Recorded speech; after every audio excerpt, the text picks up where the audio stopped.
Welcome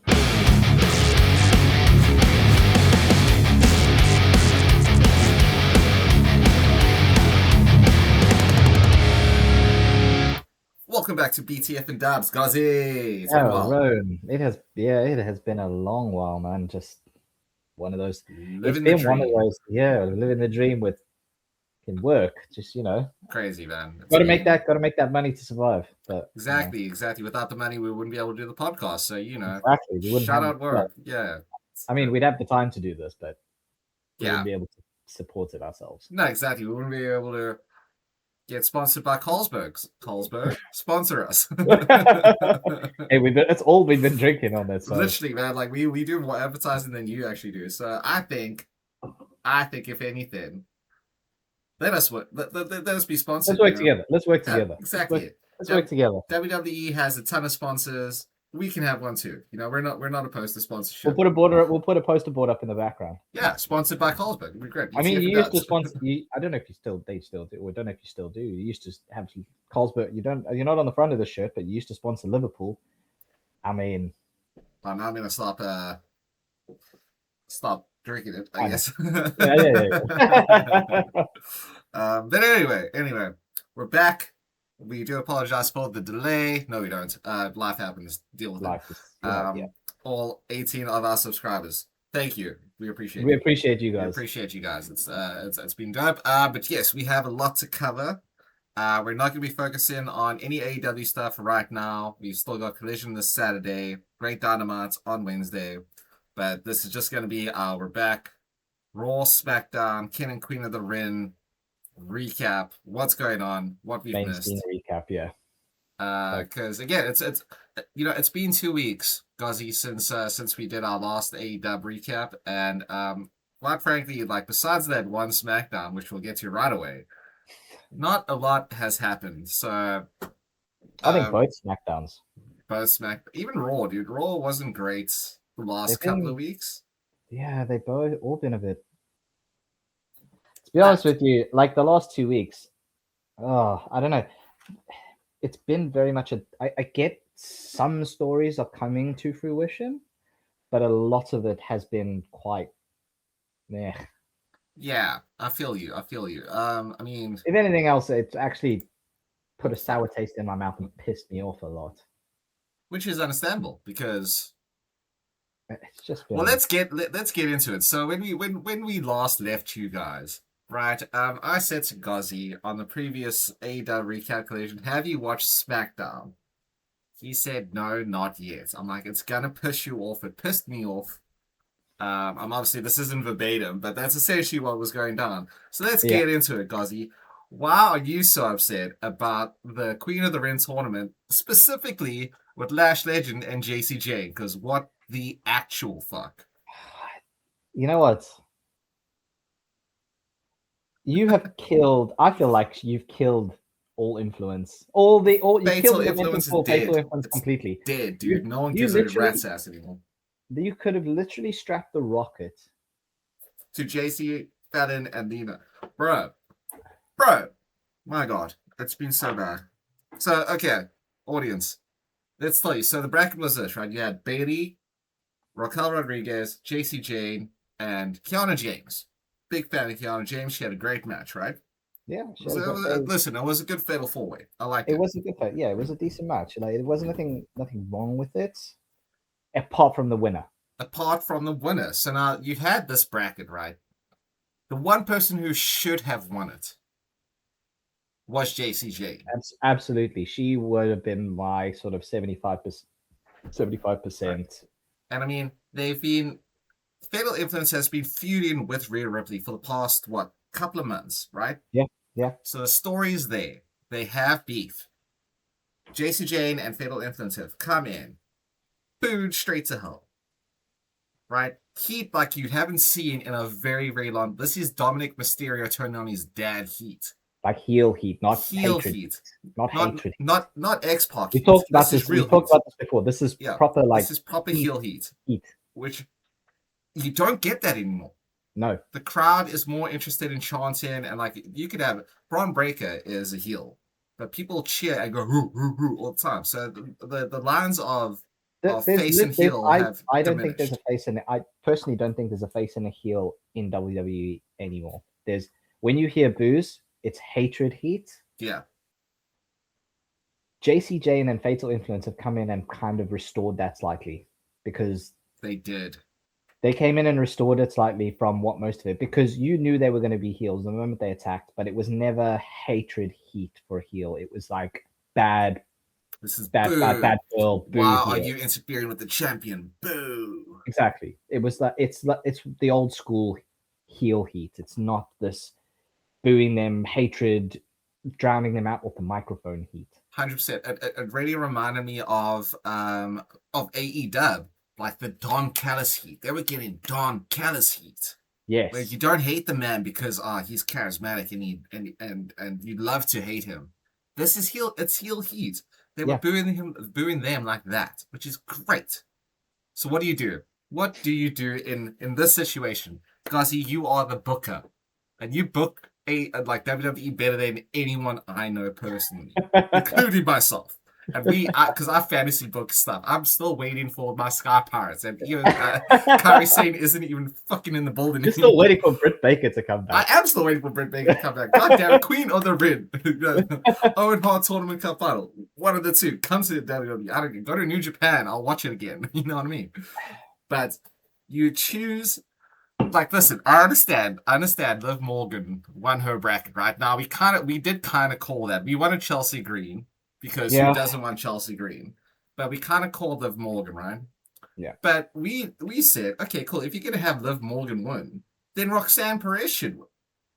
And then we also said that there could be a way that you could have like the final being Liv Morgan versus Raquel Rodriguez, right? Because then you have like the judgment day finally. Well, that's then because you would have had Roxanne Perez versus Raquel, right? In the semi-final. One of them goes. So you're all automatically breaking up the Judgment Day, which needs to end. Oh Jesus! Let's talk about Judgment Day for a second. After Finn left, Judgment Day is no more. It sucks. Change the name of it if you want to. Keep them all together, but it's no longer Judgment Day. Liv Morgan's Happy House of Whores. Simple. That's fine. Cool. Go for that because Dom is a whore as well. He's a whore. And JD's just like JD's there. Like the guy JD's just like the, do you know what JD is? JD is like the guy in the whorehouse that takes the guy to the room. Do you know what I mean? Like he doesn't get to interact with them. He doesn't get to interact with the women. He's just interacting with the guys. Because he's only interacting with Dom Mysterio. He's not interacting with Raquel, or Liv. Oh God. He is. He's just like that butler. He's just that butler that goes, "Hey, let's take you here." After Finn you're left, in room 405. Liv's waiting for you. Hey, bro, do you know where the staircase is? Let me show you. Do you need a fluffer? Because I can help. Fluffer, exactly. It's a lot of pressure. I get it. That is too good. Actually, you know what? I'll tell you what. You know what he is. You know what he is in Judgment Day. Yeah, bitch, dog. It's good, accurate. That's pretty accurate. That him and his 5-head. He's the guy. That was too funny, man. But anyway, so JD doesn't do anything, right? Dom hasn't done anything because he's Triple A champion, so cool, which is nice, good for him, right? Yeah, but that means nothing to us. We don't watch Triple A. No, right, and a lot of the main audience. To the typical WWE fan, that means nothing. It just means that he is a champion on another show. That's it. That is 100% it. That is. It's not like saying he's a champion within the show. He's a champion on another show. No, exactly. I mean, like we had the match between Rey Fenix and Axiom. Phenomenal match because Rey Fenix and Axiom are two of the bombest wrestlers of all time. Especially Rey Fenix. You know, I'm like the big Rey Fenix fan. Yeah. What a match. And he's the AAA Cruiserweight champion. I didn't even know he was Cruiserweight champion. Why are we having this match on Raw? Or Smackdown. I can't remember which one it was. Smackdown. But again, it's just, I think you're just having a day because you want to introduce people. I get it for probably wanting to introduce people to AAA. And you have an exciting match like that with Rey Fenix and Axiom. And you go, cool, this could actually be what AAA is like. But you're not seeing the WWE wrestlers on AAA. No. You get random people, you get random like sort of flows into it. Like Bailey's been on a couple of times. I think Lola Weiss, yeah, Bailey's been on AAA a couple of times. I think Lola Weiss is in AAA now. She's with Mr. Iguana, I think. Ah, well, okay. Obviously, you got Dom doing it. You have had the El Grande versus original El Grande storyline. Which, We still, spoke. one of the matches of the year. A lot of people are saying match of the year. Nah. No, Okada Takeshita is still mine. yeah, Until we get to our list at the end of the year. Watch out for that. It's only yeah, 5 months away, 6 months away. Jesus. yeah. Anyway, It's gonna but that's the thing, man. I don't even know. Like the Wall Raiders. I don't even know if they call the Wall Raiders anymore. they But probably still they're are down in aren't AAA. but aren't they Triple H tag team champions? Yes, they are. So again, you got ebbs and flows, but it's not like the people that it's not the people. How do I put this nicely? Don't. It's not That's the not what it's our podcast is yeah, it's about. true. Actually, it's true. It's not the mega stars that WWE are pushing that are appearing on AAA. Ooh, now speaking of a megastar, put LA Knight in Triple A. Give Yeah, him something to do. let him take the title off Dom and Off Dom. let him run that mouth down in That would be Mexico. sick. I'd watch that. I'd watch Triple H just for that. Because also, listen, we're getting a little bit off track, but I would watch Far off LA track. Knight in Triple A any day of the week. But that's exactly the point we're trying to make here, right? It's the fact that we don't watch this sort of thing because it's not mainstream enough for us to actually get invested, right? Like No, it's but it's, it's you're very not, much and you're like New Japan. You yeah, have to actively try and watch it, which is great. Sometimes, like I do, I watch Wrestle Kingdom every year. yeah. That's the one show I watch. Sometimes I watch a few G1 Climax matches just because I've heard they're good, not because I actively watch it. Same as Triple A. We watched the El Grande match because we knew about it. Yeah. But again, I don't understand the whole point. I actually If forget what our point was, to be perfectly honest. well, if you were blending, we've gone off topic from Fatal Influence. But if you were blending top stars into AAA, you would get more viewers into AAA. 100%, put Roman Reigns on there. You know, Say he's going to make an appearance on AAA, and then he just makes another appearance in another week or 2 weeks or something like that. exactly. Fine, but you're not doing that, so people are not really paying attention to it. Exactly. And I mean, you could do something really interesting with that. Like you have Jacob Fatu. We'll get to the King of the Ring in a second, right? But you have Jacob Fatu beating up Eric Andre on Raw, right? What if, because you want to redo this bullshit bloodline stuff again? Like it didn't get boring after the first 2 years. After Sammy left, I've said it a trillion times. You said it a trillion times. After Sammy left, it was done. It was Effectively boring. dead. It was effectively dead after that, right? But no, you want to run Cody back 2 years in a row at WrestleMania, whatever. Now you have Jacob. Why don't you make the bloodline go for all the gold? Because you have Jey Uso in the King of the Ring. If he wins it, he's going to go after Cody because that's the idea, right? You're not doing anything with Jimmy because also LA Knight calling him basically a backup dancer was great. I love that.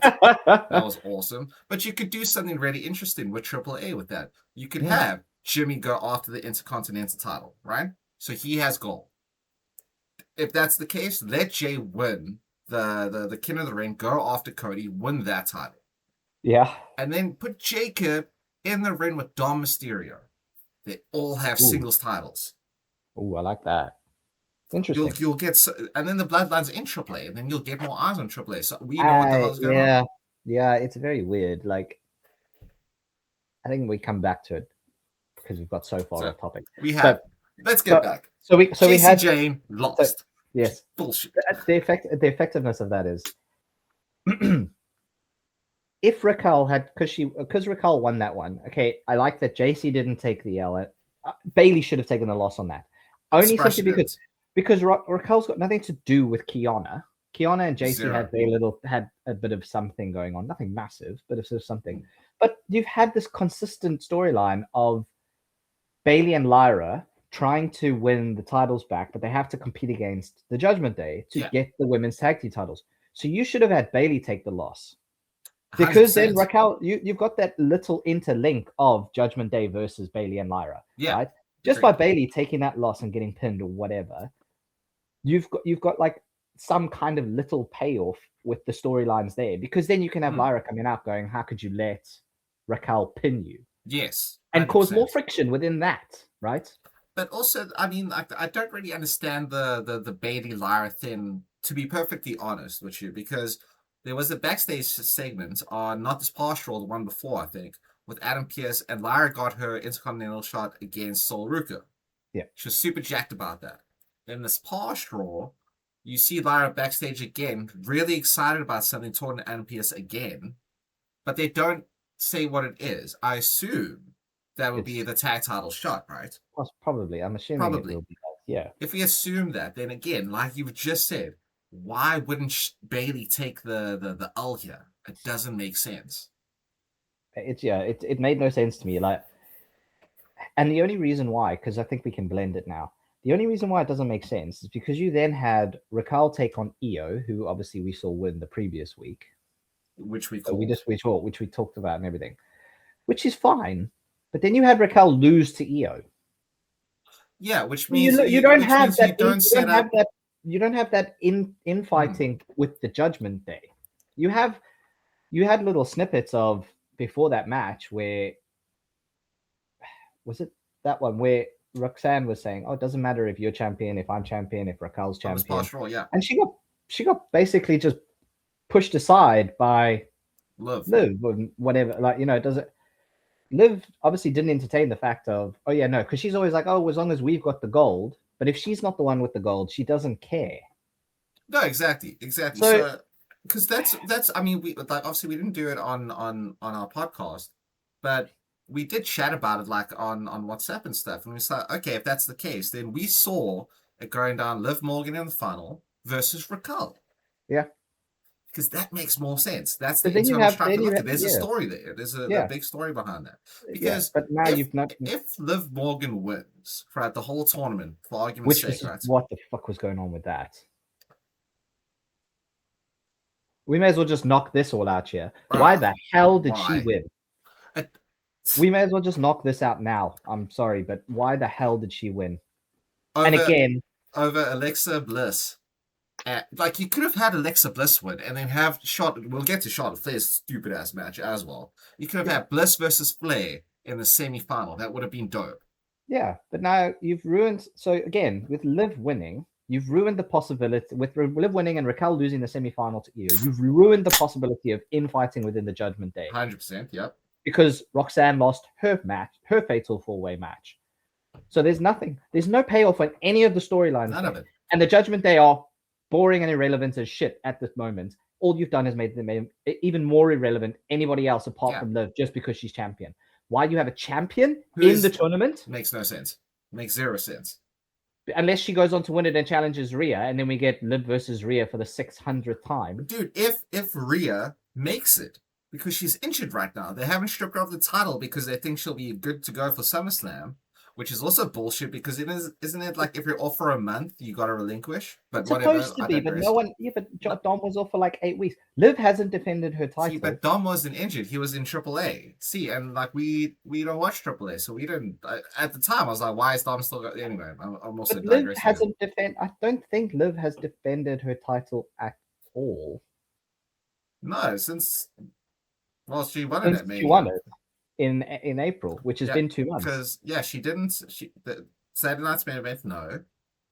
I don't think she's had one on Raw. Not on Raw. They'd never do title matches on Raw anymore. Besides, she wasn't on Clash in Italy. Penta. She wasn't on Clash in Italy. So, and then Backlash. She wasn't on Backlash either. Was it? No, there wasn't a Backlash match either. No, so you've got nothing. Oh, I remember we were bitching about that. It's like, what are they doing? Like, we know Stephanie is injured. That Ross, look. Do you know what they've done? You know what they've done? Bro. They've hit the pause button so that they can put Liv in this tournament to keep her relevant as a champion, right? But for what? But you're not going to make her double champ, right? Sorry. No, if anything else, you're going to have Rhea beat her for the championship, and then you're going to have the proper implosion of the Judgment Day, like who knows where or how. But you'll have a proper implosion. The only thing that could pay off is if you make Rhea the double champ by having Liv win this, which again I still don't think is a good idea. Which, like at this stage, you can't make double champs anymore because of the brand split. Like they try to. Becky 2 belts was great. Take nothing away from Becky 2 belts, right? Yeah, it was awesome. But considering the depth of the rosters now, having one person have both titles, that she doesn't defend one of them for 2 months is crazy. See, as well, I don't understand why Liv beat Chelsea because there's nothing there. There's zero there. There's zero Liv there. beating Becky, and I'm not just saying this because they're on the same shows and stuff, but Liv beating Becky, actually, Becky loses to Sol Ruka, and then Becky loses, like gets pinned and loses to Liv. If you're gonna have Liv win it, gets pinned and loses to Liv. She's now lost her title, and she's been pinned by the women's champion. The champ, yeah. You give her depth. You give her depth. Like, okay, she was the man. She was the best. But she can't beat Sports Illustrated are saying it. You know, they're all saying it. She can't beat the newcomer. She can't beat the current women's champ. She can't do it, and she gets pinned by the current women's champ. Is Redemption she actually that good? Redemption exactly. Turn her face again. Turn her face. We want to cheer her. She's great. We want to cheer her. So it made no sense to me. I'm glad they didn't make Alexa eat the pin. I'm surprised they didn't. But again, when we were chatting about it beforehand, I was like, Alexa should win this. Alexa should, because she's done. She keeps eating pins. And you're leading to this breakup between her and Charlotte Flair. We know this. It always happens. This isn't going to be some amicable sort of, we'll go on our own separate ways. High five, we're frenemies, whatever. No, then you have Sol Ruka, you have Lyra Valkyria, you have Jade Cargill, and you have Charlotte Flair. So you have Charlotte Flair win that match and not face Alexa Bliss in the semis. Yeah, I don't get you. Dogs. There's so many small internal blends of different rivalries that you could have had. That would have been fantastic because it would have been the test of the friends, right? Yeah, exactly. So if you're not going to do that for entertainment value, why not just have Jade win it? I know she had the... Yeah, but I mean, again, Jade's looking really good lately. Like, Jade has been looking fantastic. Since WrestleMania, she's been putting on banning matches every time. Yeah. Also, fuck everybody who was like, oh, she wears a wig. You didn't know? It doesn't matter. And you didn't know? We all knew that. I thought we all knew that. What does that matter? A lot of them have extensions. Yeah, it doesn't matter. Calm down, internet wrestling community. I know we're volatile, but Jesus Christ. Is that what we're focusing on? Let's focus on how good our matches have been. Yeah, did you really think she was going to dye her hair platinum blonde? No, or peroxide it white? Come on, bro. Brav. Let's be honest. Let's be honest. That's facts, bro. That's facts. Just deal with it. Just deal with it, right? But have her win because she has that built-in story. This tournament sucks. It's been so bad because she has that built-in feud. Let's just put this here. It sucked both sides, men and women. Oh, we're gonna get to the dudes. But okay. So you have Charlotte, like you say, you have Charlotte win that, but then you have Alexa lose, and you have Liv progress, right? Yes. And now you've got. The only way that this pays off is if you have Io versus Charlotte in the final, because Raquel loses,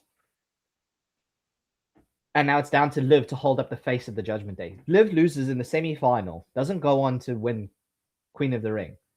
Then the Judgment Day go, well, okay, yeah, you're still champion, but what the hell? You were supposed to be you're supposed to be the leader. See, now they have a built-in story there as well, because they keep coming out to help Liv, but she hasn't come out to help either Raquel or Roxanne. Once, yeah. So I could see it, and I'm sorry to jump in there. No, it's fine. Just go for it. But I can see it being a case of Liv can lose, because Roxanne and Raquel decide not to go out and help. Yes, she could call for them to come out, and they could walk to the front, like the top of the ramp, and then just not come down. Just watch. Oh, that'd be great. That crowd would go then insane. It's like, because the thing is, if they don't come out, then she goes to the back and she goes, "Why didn't you come in and help me?"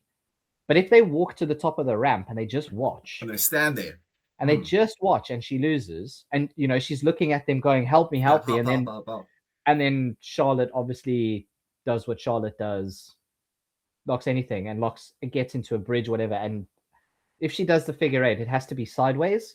Yeah. Like with her bridging to face the hard cam. Yeah. So when they tell the camera, it's like screaming for help, like help, like looking at the side, like help me. Oh, I got goosebumps. And then Charlotte wins, and then that's great. You get that mini implosion within. which is if they needs that. It needs yeah, that. If you want to have the Judgment Day still be relevant, you got to inject some blood, like some fire into the storyline, some blood into this thing. You know, I need some I acid in need my veins to something make it like I need to worthwhile. feel You something. know, 100%. You know, and speaking about Judgment Day, we'll get to Finn Balor. Jesus. But again, that is great. But what Yeah, they'll do is they'll have Liv Morgan beat Charlotte Flair. yeah, most likely. So then you have now like obviously based on that, if it goes to Liv Morgan and Io Sky in the final, it makes sense for Io to win because her and Rhea, you know, they have their whole little But thing. you, But then you get the monkey off of Rhea's back because she's never beaten Io. but at the same time, if you have Io end up going to the final against Charlotte, you got Rhea's best friend against one of her new friends. Oh, who does she support? Oh, I like So that. does she go okay? Because obviously Charlotte came out, helped her at Clash in And Italy. they have mad history between the two of them. Charlotte beats Rhea for the title. Yeah, And a few and WrestleManias NXT. back, and She did it, the and she NXT, did it yeah. for the NXT Women's Championship. She There's a did it lot of in history there as for well. the SmackDown title. So there's the history there. But Rhea hasn't beaten Io, and that's again like either way, you have Rhea fighting one of her new best friends. You have her fighting one of her friends, right? Yeah. So Rather than a penned out enemy in Liv Morgan. yeah, because they like Rhea They doesn't have like Liv. history. Yeah. They were friends, and then obviously there was the whole thing, and Liv. Well, see now again because you have like Rhea who's OG Judgment Day versus Liv Morgan who's now the new leader of Judgment Day. Yeah, but So again, I can see them going that way as well. yeah, only if Rhea wins both the titles because I don't want Liv having both the titles Well, because that's the thing. If Liv wins, it'll only be for Rhea's title. So only Liv could win 2 titles, whereas yeah, Rhea would just be defending hers. You know, so there's no stakes there really, because yeah, actually, you won't true. do that. No, You wouldn't put. Would you put 2 titles on Liv Morgan right now? I wouldn't. I wouldn't because one, she hasn't wrestled. That was her first match in 2 months or whatever it was, and And two, and let's be real, that I fatal got four nothing way was a against, bit mid. Let's be like and that. I That got no nothing. dubs for me. No, it was nothing. It was just like no, it was honestly, apart from knowing that she won, very forgettable. Until I looked at this bracket, I forgot she won it. I'm not gonna lie. But either way, like yeah, for me, the only way that goes is if Liv doesn't beat Rhea. But I'd like Rhea to then have a stipulation of like, this, yeah, you won the Queen of the Ring tournament, but there's no, and you're fighting for my title. But let's make it interesting. Why don't we make it a title versus title match at SummerSlam? I wouldn't mind that. I wouldn't mind that just to raise the stakes a little bit, you know.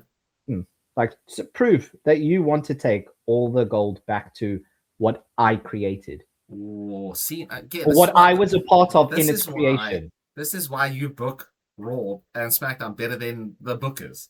That's But great. I love that. That's but they awesome. forget these things. That's why they just verbatim forget Which what is it is. weird because we don't forget. No, and that's what I'm saying. It's like, okay, you really want to show that you are the true alpha leader of the Judgment Day. Okay, you've got Dom, who's AAA champion, but let's be honest, that's a AAA thing. That's got nothing to do with Judgment No, it's Day got and being absolutely relevant zero. where we are. Yeah. And it's not calling AAA smaller or anything. It's saying where we are. That's not one of our relevant titles. That is a relevant title on a show. No, sorry.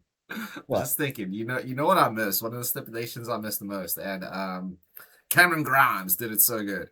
Back in NXT Black and Gold era. What if the stipulation is, all right, I'll put my title on the line, but if you lose, you're my butler. Oh, okay. That'd be great. Oh, it's like, okay, if you lose, then because you kind of have like a well, you have the OG Judgment Day like leader, which is Rhea. Let's be real, she was the leader. I know they said yeah. we don't have leaders. It was Rhea, 100% Rhea. That's when she became. It wasn't Damien. It wasn't Damien. It definitely wasn't Damien. Damien It was not Damien. he's not a victim of circumstance because he won the championship, but he was in the right place at the right time. You could have put Carlito in that position as well. Let's be real. Yeah, he could have. But you could have like an El Grande Americano versus El Grande Americano Original sort of storyline here with the Judgment Day, like OG leader versus new leader. Yeah. You know, Make her the butler. Whoever Like, loses is the butler. so the problem we have here is we're booking this in our minds as what it is, so it seems better than it is. Yep. But let's be honest, the realism of this whole thing is it's been a dreadful tournament. Horrible tournament, man. Like, I mean, Lash We're Legend not wasn't in this tournament, dude. No, she no, was. Sorry, she lost in the. Sorry, she that's lost in the also why I EO match. lost. But she lost in She the lost era in the EO match, match. right? Why did Lash Legend win? Do you know what? You could have literally swerved and made a star out of any one of Lash Legend, JC Jane, Chelsea Green. You could have had, because you had this bracket, right? You have Roxanne Perez, Io Sky, Julia, and Lash Legend, right? And in the bracket that leads to the semifinal on the other side, you have Betty, Rodriguez, JC Jane, and Kiana James. You could have had Julia versus Kiana James. You could have blown off the feud there. Yeah, you could have, because we know it's come to a head now. We've seen it. Yeah, and in a weird way. Possibly the most midway of all time. It has like that's Yeah. not what I expected. Like I thought like because also Yeah. I don't know, like I understand Kiana's like reaction. I think she's done great. I mean, again, take nothing away from Julia. She's done great. But their blow up should have been more, I don't know. It's Julia, right? She's Japanese strong style. She should have blown up, but she's taken more of the passive side, like I'm so sorry, sort of thing. Whereas Kiana's the one blowing up. I would have reversed that, you know. Yeah, but at the same time, watching the most recent Smackdown, it was a bit more. We got a bit more to it because we actually got Julia speaking, and to be fair, she spoke fairly well. Yeah, like because she's not. I used you to get to learn English. Like she was saying, like she knew she needed a mouthpiece. Yeah, 100%. And now she's going. I don't need you anymore. I can actually do this on my own. Now you need to either start pushing her into a scene where she's relevant. Why you didn't do it when she was the SmackDown United States Women's Champion, or doesn't make any kind of lack of sense. It would have been better putting the title on her now that she speaks English, because she could have said like, I only needed you to learn English, and now that I'm champion, I can do my own talking. I don't need you. But that's the thing, man. She always could speak English. She's half Japanese, half Italian. She knows English. That's like her, like, she's very multilingual, you know? But it's the concept for the wrestling. No, for sure. For sure. I totally understand that. I totally get what you're saying. But again, that's a better story than now you're going to have. Okay, so let's sort of pre-predict this, right? Just to get back on track a little. So you have Flair versus Morgan. We know Alexa's going to come out and help. So is Roxanne, not Raquel. Because Raquel is pissed. And Roxanne's doing this sort of in between sort of their backstage segments on Raw was a little bit weird, where Roxanne was, like you said, was saying like, oh, well, it doesn't really matter who wins, you know, as long as there's gold. Doesn't matter if you're champion, if I'm champion, so if Raquel's champion. Roxanne is very much playing like a peacemaker, I guess you could say, right? Yeah. For this group. So you're going to have her run down, not Raquel, and I think it's going to go Flair, honestly. Like, I mean, it will probably be Liv Morgan versus Io. Yeah. But I can see it being more Charlotte. Can you fuck off? This fucking thing is coming out my face. Bro. Nice. Fuck, you know. I can see it being Flair versus Io again, going back to what you said about Charlotte, Rhea's new friend versus Rhea's best friend. Yeah. So I there's can more there for me. There's more there for me to be interested. Again, you don't need, if you've got the champion in the tournament, you don't need her to win it, right? So it makes more sense for Charlotte to win it. And I also say this with more intrigue because Charlotte has redeemed herself from when she won the Royal Rumble. I was just going to say that. People hated that, and now they are cheering her, which is exactly. So you've actually got a good arc, and it doesn't matter if you have face versus face in this situation. The best thing they did for Charlotte was put her with Alexa. As much as it pains me to say it, it was actually good for Alexa as well, because they had nowhere to go with her. No, it was great. They found a route for the two of them to become relevant. Yeah, not just as a tag team, as individuals. Yeah. I mean, and like you said, it comes back to the Royal Rumble. I mean, they cheered like crazy. I mean, when we called the Royal Rumble, we were like, Alexa Bliss is coming back. We wanted her to win. Yes. Well, her, or like I wanted her to win. You wanted Lash Legend to win, which would have been incredible. Let's be real. But you have her being cheered. You have Charlotte being booed to hell. Not heel heat, hate heat. Yeah. Putting them together was the smartest thing they've ever done, or at least like the smartest thing they've done in like a very long time. Yes. So it Well, makes sense. But yeah. now you have the story. Alexa has been shown on SmackDown being the peacemaker between Charlotte and Rhea until like now they have that mutual respect for each other. Now they are friends. Yeah. Whose allegiance does Alexa go to? Because again, yeah, but also at the same time, if you have that, right? If you have Alexa come out, say it's the final, and you have Alexa coming out to support Charlotte, you throw a bit of spanner in the works. You just have Rhea coming out with Io, so it's kind of like, you know, like and that. Charlotte's kind of got the hump, like she's got that hump where she's going, I thought we were friends now, and it's like, well, you've got Alexa, I need to be here for Io. They won't get involved. I don't think Alexa or Rhea would get involved, but it's kind of like, you've got your best friend. I got mine. I got mine. We're still, we're still friends. Yeah. But your best friends come out with you. I'm coming out to support my best friend. I like that a lot. And then so you know what I mean? Like, but then you know what you do. You know what you do, guys. You know what you do after that. Let Charlotte win the title. Take it off Rhea. Rhea doesn't need it. Charlotte winning her 15th and Alexa losing in the brackets. That builds its own story, because then where does Alexa go? Because then you can break them up. I like it, but would you not have, and I say not to keep the peace, right? But would it not be interesting to have Charlotte win it and then just go look at Rhea and go, you know what? I could choose you. But I'm going after the person, but I'm taking Liv because we're homies. Oh, like, shit. Not in a like in a way to just sort of spin it like, I've got a lot of more respect for you now. I would have taken you on before. Now I want that. And you then sort of pivot away for Charlotte, if she wins, to be on Raw. Now you have Alexa as a solo star on SmackDown as well. Yeah, and you've got so you still have Alexa who can stay on SmackDown, or she can go with Charlotte and go to Raw. Go after the Intercontinental title. Oh, see, that's so like there's storylines here. There's ways to blend and flip, because you get the title of Liv, who, let's be honest, as much as people want to love her, is as boring as a piece of stale wood. And that's not against her. She's not doing anything wrong. It's because they've got nothing for her. They've got zero for her, right? So her feud, her best storyline died as soon as Stephanie got injured. Yes. Let's be real. Yes. You know? But also, I'd love to see Stephanie versus Charlotte, if Charlotte was a champion, when Stephanie comes back. I want to watch Stephanie wrestle. Fair. But you know what I mean? Like, you've got that. No, for sure. But I mean, okay. I think it would be cool to have that, but you probably would get her take on Rhea, because, she wants to prove again that she's better than Rhea. Because she's like, I'll beat you for SmackDown, I'll beat you for the NXT, let me beat you for the Women's World Heavyweight Championship. But I'd have more inclining to go, allude to that, but then go, well, guess, it's just like, I get to, because it doesn't define that they go after one title or the other. It's, again, almost like winning.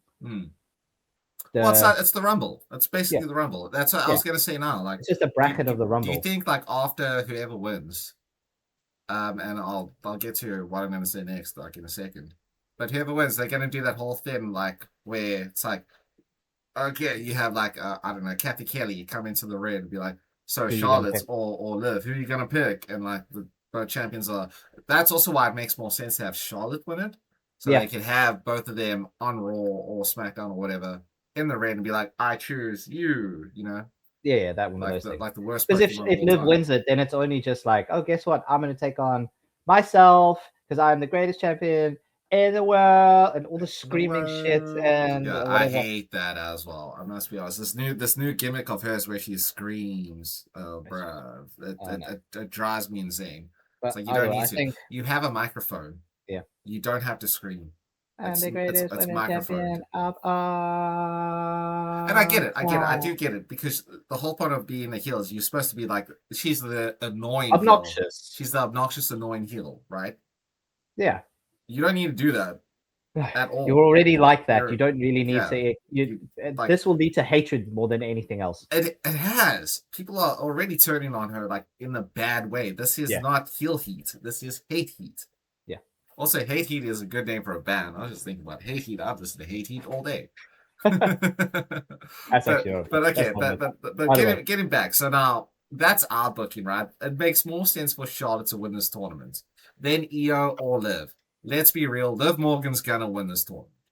They are pushing this agenda hard because it's also WWE. They're about as creative But as this my was table. these were your chances. Literally, like this was your chance, or these were your chances to go for someone out of the ordinary rather than pushing the same stars to win these big tournaments. Lash Legend, Julia, Chelsea, Kiana James, Chelsea Green would have been glorious. JC Jane. JC You've got fucking all Jane, of these dude. young. You've got all of these young and up and comers who you could have pushed to be relevant, and Yeah. all you've done is literally strip it. No, you've put the glass ceiling at the point going, you're not going to be higher than a mid card right now. It's not a glass ceiling, it's a glass floor, Lord. Fair. Lord. I said Lord. But still, you know what I mean? Yeah, it's there. You've literally limited what they have. You've put them in the building where the elevator only goes up to floor 3 and there's 17 floors. That doesn't make sense to me, dude. Because you're in such a weird position as WWE now, where you have guys like Roman Reigns or women like Io Sky and Rhea Ripley or Becky Lynch specifically, right? Who are so at the top. They don't need titles. So why are you pushing? And like, again, you know how much I love my Japanese wrestlers, and I love Io Sky. Yeah. Why is she in the final? No. That makes zero sense. Like you said, this is the time to push your young stars. The best thing they've done is the men's tournament, put Javon Evans in the semis. Yeah. That's it, though. Having him and Oba in it. As you've done that with the men, but why not do that? Why not the ladies? Like, what did they do wrong? You know, you don't have to push Rhea on us. You don't have to push Io Sky on us. Give me JC Jane as a conniving heel winning the stand against Lash Legend, who's also a conniving heel. Give me that semifinals.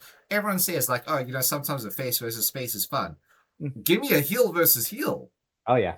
Give me a like I'm dirty, but I'm dirtier sort of match. You know, who can cheat the most? I'm for it. Again, exactly. You don't have to sell me on it. You know, I'm with you. For sure. But I'm selling it to the subscribers. You know, like, share, subscribe, boys. Let's go. I say boys because let's be real. I don't think a lot of ladies watch this. But we appreciate you, ladies. If we appreciate you if you do it. That's awesome. But we let's just be real. Appreciate anyone who watches it. Let's be honest. That's also very true. Anybody who's listening and watching this, push Julia, push Lash. You know what the thing is? You did anyone else, man. You did it with Rhea and Io back in the day, right? Because again, you had Rhea come up from NXT, dominate, win the title, everything. Why are you not doing that with this new crop? They're just scared. I think it's just scared. They're unwilling. Why is Roman Reigns still at the top? I'm gonna come back to it. We'll come back to this, but why is Roman Reigns still not carrying his own fucking title? I don't know. I think there's something going on between him and the title boy. Let's be real, because he's not just title boy. He's also text boy. He also like dictates all the text that Rome wants to do. Whatever. We'll come back to that in a point. But don't get me riled up already. That's just fucked up. Pissed me off. Consistently, it does. But either way, I think have we kind of hold that thought for a second. So hold on. So are we done now with this women's bracket of this? Because I think we kind of exhausted. I mean, we've spoken about it for the past 40 minutes. So yeah, I'm pretty sure we've exhausted all what we can go. Right? All we could. I mean, we did go on a bit of a tangent and everything, but I think we've exhausted what's gone on with this. Well, okay. So, we've done the first 40 minutes of this podcast on the women's. Let's go to the men's and how trash this tournament has been as well. Tragic, trash, terrible. I don't know how many more T words I can use to describe how toxic. Yeah. Toxic. Yeah. Toxic. Toxic. It has been. It's honestly, and you know what? Besides Obafemi winning, that's okay. Smart decision. They didn't do what we said they would do and have him lose to Braun Breaker. But why was Dom Mysterio in the semifinal? That doesn't make sense. I'm gonna pull you back to why you mentioned SmackDown to me after the previous AEW podcast. Oh yeah, I was bummed. Like I was annoyed and I was bummed that JC Jane didn't win that match. Okay. And then it got worse. But the audacity of WWE to make Jey Uso the champion of that fatal four-way. I told you it'd piss you off, dude. I told you. Oh, That's why when God. you didn't watch it, I was so upset. I'm like, I need to talk about this now. Yeah. On our AEW recap. I can't. I'm lost. I'm lost. Because what are we doing? So first of all, you don't have Royce Keys, not Powerhouse Hobbs, win that bracket. You move Finn Balor from Raw to SmackDown just to lose.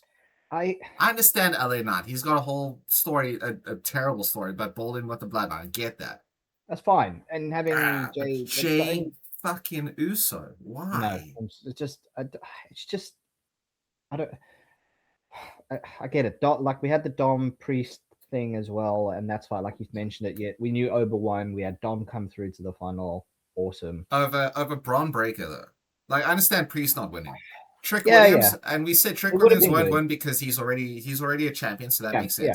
So again, you had a champion in there, but because we had a whole built-in thing between Obafemi and Braun Breaker. You could have because Paul Heyman's there. Yeah, you could have Brock coming the run in from Brock, I mean, shout out Oba. He also on this past Raw, he had a killer promo once again. Oh, he dominated. He dominated the match. He dominated the promo. Calling out Brock, he keeps calling him out. So you had a built-in story between Obafemi and Brock Lesnar and Braun Breaker right there for the taking. The thing is, Obafemi calling him out. We know Brock's one of those ones who doesn't really come to weekly shows and whatever. But by having Oba consistently call him out, and not that he is, he's making Brock Lesnar look like chicken shit. Oh, absolute chicken shit! It's great. I love it. Because he hasn't tried to do the sneak up on him and anything. No. And all right, if they do swerve us and they do have him come out at some random show and attack Oba, I rate Oba's going to be ready for it. I know. Raw London, I hope. That'd be great. I know. But you know what I mean? Like, I rate he's going to be ready for it rather than. No, because also I do appreciate what they are doing with Oba. They're not just making him a face, like a big, strong, kill everybody face. He's smart. They are making him look like a smart face. So, and I think that's going to be the thing where Brock comes and from behind and tries to hit a clothesline, and you'll just see Oba duck and do one of those swerves. Yeah. Brock will bounce off the ropes, and Oba will grace. Pick him up for the fall from grace and make him look like a real dick. Like, I want to see something like that because it's not. I know he's overpowered Brock in the build-up to the WrestleMania match, and he did those sorts of things. And I mean, after was it Backlash? No, Clash in Italy. Yeah. I mean, they made Oba look great. 7 F5s. The Kimura lock. They made him look stronger than any. What I want to see is but also they had Brock jump him before the start. Yeah, he jumped in before the start. But what I want to see actually is I want to see at Survivor Series, classic 5-on-5, eliminate everybody on the Raw side. Obafemi crashes through everybody. Then I want to see at Royal Rumble. Obafemi eliminates 29 men. Ooh. 29 of them. Break that distinct ruler. He comes in number 1 and he runs through that whole set. He takes out Roman at Mania next year. I digress. That's what I want to see. Point is, Ghazi. Jey Uso. Me. Jey fucking Uso, dog. Why?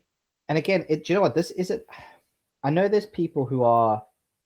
And they have a lot of them who are massive fans of this bloodline story.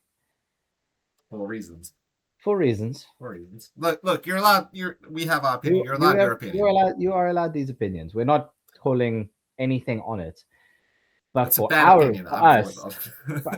for us, it's like the Judgment Day. You have wrung this towel so dry, there literally is nothing left to come out of it. No, because you're just repeating beats again. That's all you're doing. That the whole promo that they had on Raw, this past Raw, where Roman came out and actually gave flowers to Jay and But Jimmy.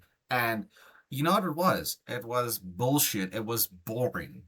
it was crap. It But made it, no, like, you can hype up Jay Uso and Jimmy and Jacob as much but as it, you like.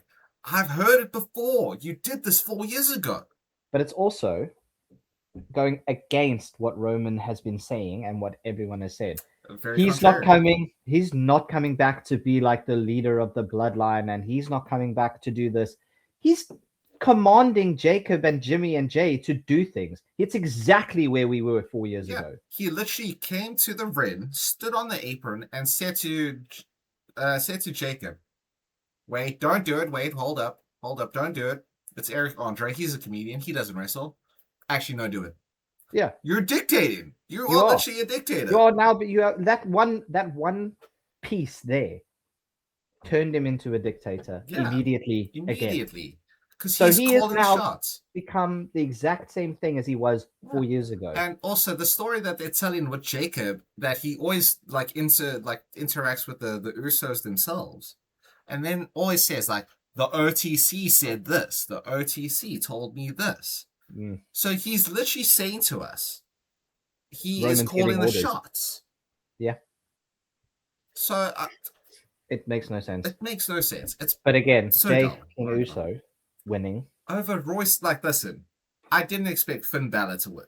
I didn't. No, But he's no. one of my favorite wrestlers of all time. I love Finn Balor. He's my dog. I don't like the fact that he's wrestling in his little budgie smugglers again. Not a fan. Yeah. Keep the long pants. Let's be real. I But think, if I recall correctly. Anyway, point is, you have Royce Keys, not Powerhouse Hobbs, Yeah, he in this tournament. You could have had him go up against Javon Evans. What a match. You have the MFTs. You want to push this agenda of him helping. Sort of spiking the fuck out of LA Knights and that whole story. Why? but look at it another way. You don't just get him against Javon. If he wins, you get not Powerhouse Hobbs versus Obafemi. Fuck. Now Obafemi had the Obafemi Open Challenge, which lasted all of 3 weeks until Brock came. You would have had someone who was worthy of that challenge. Oba versus not Powerhouse Hobbs. I honestly would have had. Imagine? Bro, I would have honestly had Powerhouse Hobbs go over Oba in that. You put him on the same level as Oba then. In the same context of you can, but in the same Didn't context think of of if you now didn't have Braun come in and then have Brock do it, you have Royce Keys win, or you have not Powerhouse Hobbs win, because Brock Lesnar finally answers Oba, calling him a chicken shit. And he kind of distracts Oba in this match. That would be great. With not Powerhouse Hobbs winning. That way you've got in the sense of, if you win it, you could have Solo going in Royce's ear going, trust me, you don't want to be going after Cody Rhodes. Who you want to be going after is Roman Reigns. You want to be going after Roman Reigns. Roman Reigns. Roman Reigns is the one. Let's see what happens now. Like, I'm not here to be your friend. Like, it's like, I've tried recruiting you. I can't recruit you anymore. But your friend, because he's literally gone now. He's gone, your friend Jacob. He's literally not verbatim, sorry. In context, he's going, your friend Jacob, he's Roman's bitch. Oh, he is Roman's bitch. But he's going, he doesn't think for himself. Roman's telling him what to do. I don't want to be like that. I want you to join us. I want you to be part of this family. But if you don't want to, cool. But you should be going after Roman Reigns. You should be going after Cody Rhodes. Because Cody Rhodes has got his own thing going on. You should be going after Roman Reigns. And I do like the fact that Solo is very against the bloodline at this day. I will say that. But that's the thing. That's why he will be that's why I would say Solo getting his voice in Keys' ear, going, you can pick who you want to fight. Go after Roman Reigns. Prove to Jacob that you're not a bitch. Prove to Jacob you are blowing my mind right now, dude. This is awesome. God damn, write this. Why? You know what I mean? Oh. But no, we had to get Jey Uso because Roman wants everyone to have every goal. He wants them all to have the gold. But he doesn't. He doesn't. He wants Jey to have gold. LA Knight did say it. He called Jimmy Uso a backup dancer. Yes. He called Jacob Fatu a bitch, basically. And he's not wrong. He's No, not he's not. wrong. LA He's Knights not. was also Jesus. That Baltimore crowd. I know he's from Baltimore, but god damn, that crowd was hot for LA Knights. That was Yeah, they crazy. were. They were eating up every single. And like again, you do LA Knight dirty here. Yeah. You could have had LA Knight win this whole tournament, not even win. Because again, like if our booking, our fantasy booking had gone like the way we said it would, you could have had Braun Breaker in the final against LA Knight. Yeah. Right? Have LA Knight finally get his championship match against Roman Reigns. He didn't have to win this Yeah, one. he's the one who's up against the bloodline by himself, really. The most, yeah, of everybody else. I mean, he's going up to Adam Pearce and calling him basically in the pocket of the bloodline. Yeah. Yeah, he is. And He's been calling it out. And all he's gonna do is feud with Jimmy Uso. Yeah, and that's not going to do anything. No, because no one But at cares. the same time, then what you do is if he's going up against them all, no, it still wouldn't work. It would take too long to get there, and that's it's fizzing out. But Told me. okay, no, I was going to say if he's still pulling all this shit, and Jay ends up fighting Cody Rhodes for the title, right? And say he wins, he could then take on Jay for that title, and he could win it off Jay rather than winning it off Cody. But that's the thing; they won't do that because they're far not going down to the break. line They're not anyway. going to break up the bloodline. No. Are they? Do you honestly think? And like, and God, I hope I'm wrong. Jay beats Obafemi in the final, and then takes the title off of Cody. You're gonna make Jay a 2-time champion. Yeah. Oh. They would do that. They would do that. They would do that. But also, there's also a thing, like, I get it when players lean into this character development. And I love it when they ham it up. But yeah, Jay is taking this to a whole new level where I'm actually annoyed. Not in a good way. Because he's trying, he went from being this down on his luck guy, wins the title, and then he lost it, and he had that arc of trying to get it back, and then all of a sudden he became a little bitch for Roman again with Jimmy, and now Roman's trying to get him to have his own success one more time, and now he's got this whole aggressive, I'm better than you, I'm Jey Uso, I'm main event Jey Uso, or whatever. I crash out. And he's got, and he goes and he does all this shit where he's getting so angry all the time. And quick, like this. What is this? Nothing. What is this? Nothing. Like, I understand a crash out. And we crash out. We crash out on this podcast often. Exactly. But there's a reason behind it. Whereas he's like, keep my family name out your mouth, Goose. Oh, don't talk about my family like that. You don't talk about OTC like that. Oh my God. It doesn't make sense. He crashes out for nothing. And that's not a character arc. That's not hamming it up. That's you don't know what to do. And which is weird because Jay. Nowadays not always better. Jay, bro, and I'm looking at you directly. Jay, my brother. Dog. Oosie. You need to be more oosie, my dude. Right? How about you stop listening to the writers and be yourself?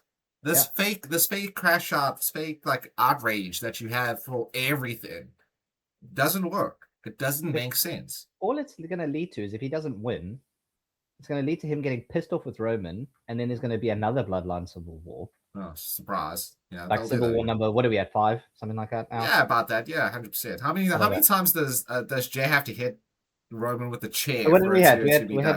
We had Civil War, then we had 2 Civil, 2 War. Well, so no, even before, don't forget, you also had pre-Bloodline, them fighting. The cage match and the Hell in a Cell and whatnot. So that was the first one technically. So you had Civil War 0, then Civil War 1. Yeah, but then you had 2 Civil, 2 War, and then you had Civil War 3, internal struggles, and then you had the Civil War. The Civil War, yeah. Then 5 Civil War. 5 War. 5 War. Civil War, the 5th or whatever. I don't know. It's just we're gonna get to eventually where it's gonna literally be like a Fast and the Furious count of Civil Wars.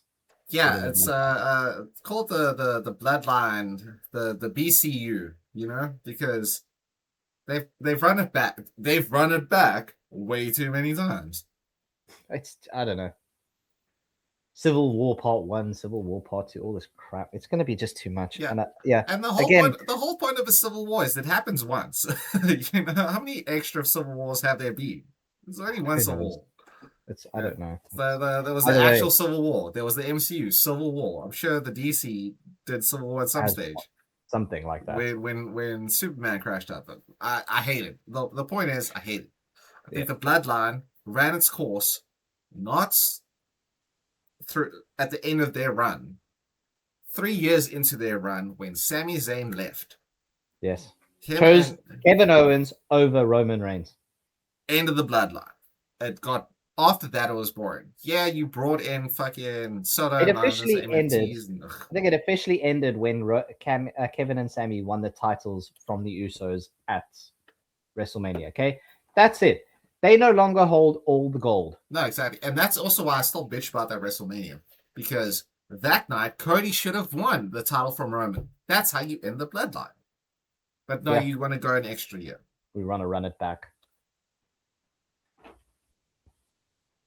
Shout out to LA Knight for trying to do that. And he absolutely again, Jay with the crash out. Yeah. Because he got so pissed off. Yeah, for no reason. But shout out to LA Knight for doing that to really piss him off.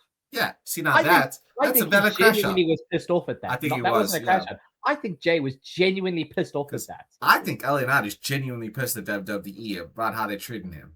We've seen yeah. a lot of videos about him saying how underappreciated he is. And you know what? You know who else did that? Karrion fucking Kross. He's gonna, the contract's gonna run up, and they're gonna go. He's gonna just go. You know what? I don't want it. He'll probably go back to TNA. To be honest, I would. Whatever. Let him go to AEW. He won't MJF versus LA Knight on a mic. Oh, bro. That would be fire. That would be insane. That'd be so good. Anyway, we digress once again. Yeah. So anyway, Jey Uso winning this fucking bracket is bullshit. Javon Evans, shout out. That was a great match. Yep. I mean, I thought Rollins was gonna win it. I genuinely thought Rollins was gonna win it. But it's what it is. Again, you get the interferences and all that. Yeah, a whole bunch of shenanigans. Again, I know you like a bit of shenanigans. I know you like a bit of shenanigans. But again, I mean, I don't know. I would have had, honestly, if I'm looking at this tournament bracket over here, right? I would have put Carmelo Hayes in the Dom Mysterio bracket. Then you'd have, I don't know, Trick Williams in the. No, actually, no. Trick Williams doesn't need to win this. He's got the title, right? Yeah, but you could have had Melo instead of Trick. Well, that's the thing. You could have had a final, right, where you have, semifinals. We have Obafemi versus Carmelo Hayes. On the other bracket, you have Javon Evans versus Royce Keys. Build them up. No, we want to put. Jey Uso. Oh, God, it pisses me off. I'm crashing out right now. There's a point of where they go, we pivot and listen to the crowd. There's a point where you go, okay, no, but we need to control the crowd at this point. We will do some things to entertain you and listen to you. Yeah. But you need to understand that we are in control of this product. Just because you like Jey Uso doesn't mean Jey Uso deserves to be in this spot. No, and again, and honestly, I think this is a crowd issue, right? And what I mean by that is the fact that most of the IWC, and obviously we're the IWC, right? Yeah. We don't like Jey Uso. Not because he's a bad wrestler or anything, because he's a good wrestler. I like him. I think he's good. And he is entertaining. But he shouldn't be pushed to this level. But you have the crowds who yeet. And because he gets a big live crowd reaction, you'll push him. Yeah. But, and that's the problem. That's the same reason why, like we said at the start of this thing, is that you don't have faces and heels anymore. No. Because the crowd will cheer for anything. And it's live crowds who cheer for this stuff and be like, oh, well, clearly they like it. No, that's not the case. What WWE needs to do is make those lines again where there is a face and a heel so we can boo and we can cheer. Stop this. Let them cheer for everything. We've said it 1,000 times, dude. Stop giving them music if you're a heel that makes you cheer. Stop saying your catchphrases to get the crowd going. Stop doing it. You're a heel. If you want to be a proper heel, just watch one episode of AEW and see what MJF does. Yeah. Because they cheer him as soon as his music hits, because it's a banner track. That's going to be on the next part. Well, not the next podcast, but one of them. We go through the best theme songs of all time. Future podcasts. And it's a banner track. And then as soon as he hits the mic, he shuts them up and makes them boo him. Yes. Perfect heel. Perfect heel work.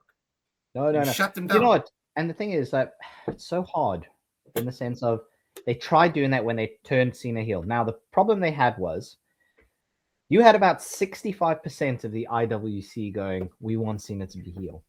I would say 85%, honestly. Probably we all more. wanted Yeah, it. fair enough. Fair. Yeah. It's the youth that didn't want him to be heel. But fuck them.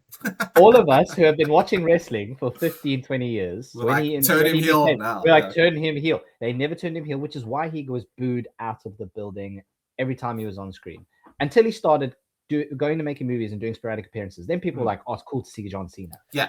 Even us 85% in the IWC were going, like, it's cool. We just like Cena. to see Cena. Yeah, we just love Cena. We grew up When with they Cena. turned him heel, yeah. When they turned him heel, more people went ballistic with joy because we were like, finally, holy shit. And then he went, no, because I'm a heel now. I don't give you what you want. So they gave him no music. They gave him no screen. They gave him no video package.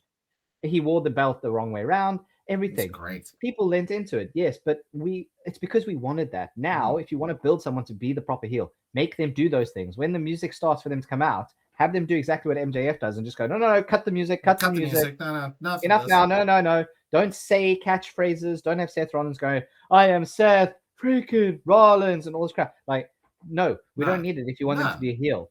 100%, dude. 100%. We just need them to come out, tell you your shit, say I'm better than you, and you know and it. Prove it. Yeah. That's it. That's it. Exactly, dude. 100%. And I don't understand that. Because let's be real. Let's be also real about this, right? Obafemi, gigantic face right now. We love to cheer Obafemi. Big fans, right? Yep. He's gonna turn heel eventually. And you know what they're gonna do? Nothing. They're not gonna change his music. They're not gonna change the way he speaks. They're not gonna change him into a diabolical, big motherfucking heel. Like, I'm talking salmon dressed fucking Mark Henry heel. But the one thing he can do to stop the crowd, to get them booing him, is not do the strut. Let the music play and let them chant Oba. Don't do the strut. Change the music. I disagree. Change the music. Because if you have, like, you gotta cut it off at the music. Have him have new, like, remember when they turned Apollo Crews heel and he was the Nigerian prince or whatever? Yeah. And they changed his music. Now, like, look, great wrestler, not a lot of charisma. No offense, Apollo Crews. I thought you were dope, but it worked because they were booing the shit out of it. Because you can't cheer along to that sort of thing. To shitty music, yeah. So even because as soon as you have Oba walk out to his old theme, when they changed Shinsuke and Nakamura's theme, so people couldn't cheer, it's fair. This is why we're going to have a bracket about greatest theme songs of all time, because the music helps. Is the wrestler. You know. Start. Okay, well then do subtle transitions in the sense of have that music, but instead of Oba taking 5 minutes or whatever it is, 3 minutes to get to the ring with the strut, just let him walk straight in the ring, because it doesn't give the people time to start going like this, and it gives them maybe like 30 seconds of going, I hear you. And then you slowly start transitioning that, and then all of a sudden he comes out with a change of music, and then people are like, what the fuck? Very much like Kurt Angle's when they started chanting the "You suck" then, but when he was Perk Angle, and he was just like, he had the the mouth guard and stuff, and he just became aggressive and walked to the ring, like he was there in like 7 seconds. Yeah, like, so you don't have a chance. Yeah, you don't have the chance to. You shut the crowd up before they can get going. Real quick. I like that. I'm with like that. In a way, that's if you're not going to change the music straight away, have the subtleties of him just walking, and then speeding up his walk, speeding up the walk, almost running to the ring, and then you have a change of music. So people are like, who is this guy? And then Oba comes out, and it's like proper, like, oh my god, they've changed my Oba. Yeah, but in all fairness, if they did change the music, it's Death Rebel. So they'll be like, I am the ruler. And then terrible song. Something, whatever. Something it's stupid. Terrible. But either way, okay, so we get this bracket of Javon versus Jay. We obviously know Oba won because he absolutely obliterated Dom. I do like the heel work. I did like the heel work of Dom. Oh, no. Staying outside the ring. That was smart. I liked it Yes, a lot. you I know, like liked it a leaning lot. under the rope, Yeah, it was staying off the great. ring, whatever. Like again, Classic that's heel work. technique. Classic heel work. I loved it. That's what makes a heel work. That's what Yeah. it's heel work because that's what makes a heel work. And Jay Uso, I hope you're listening. That's called character development because Dom has always been doing the conniving, slimy, I'm too scared to actually fight stuff. He just leaned into it more. Sorry. Again, I get it, but because it's not every week that he does it, the ring bell hammer, just enough with that now. I I get was, it's his thing. I will say I was pissed about that. I was actually really annoyed with that, not because of the fact that he used it, but the fact that he brought it out again, but he Yeah. didn't use it in the Street Fighter WrestleMania against Finn Balor. What the fuck? Like, this is what I'm saying. It's just take it away by now. Just Yeah, stop like using it. if you dropped it, drop it. Don't bring it back. Or like I mean, also JD got fucking clowned again, Mister Seven Which is Head great. himself. Which is great. It was great, but also side man, But, side man. but That yeah, but either way, I don't think there's any way out of this for the semi-final with Javon J. I want to see Javon then go face Oba. I think that would be more of a thing, more of an entertaining match. But we're gonna get Javon versus Jay. I mean Oba versus Jay because it's at but Night of see now, Champions. to me, And it's in it makes Saudi, which means it's the crowd. They're playing to the favoritism in the crowd. Oba's a favorite. Jay's a favorite.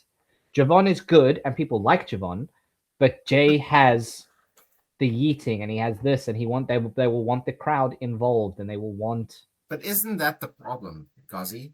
Yes, it is the problem, Because you what should happen but is they're dictating. Javon is no, but what should happen is Javon should be Jay because then you elevate his star. You've got the bouncy shit, you know. Yes, your boy is Bouncy. bouncy. The crowd does go ape shit for Javon. He does crazy stuff. He's really really good. He's not Kevin Knight, but he's great. Yeah, You know. The point is, build him now. Have Oba versus Javon, the two new generation stars. you should do that. Because then you also no, but then you also got Jay losing, which built at least gives you something interesting to the bloodline.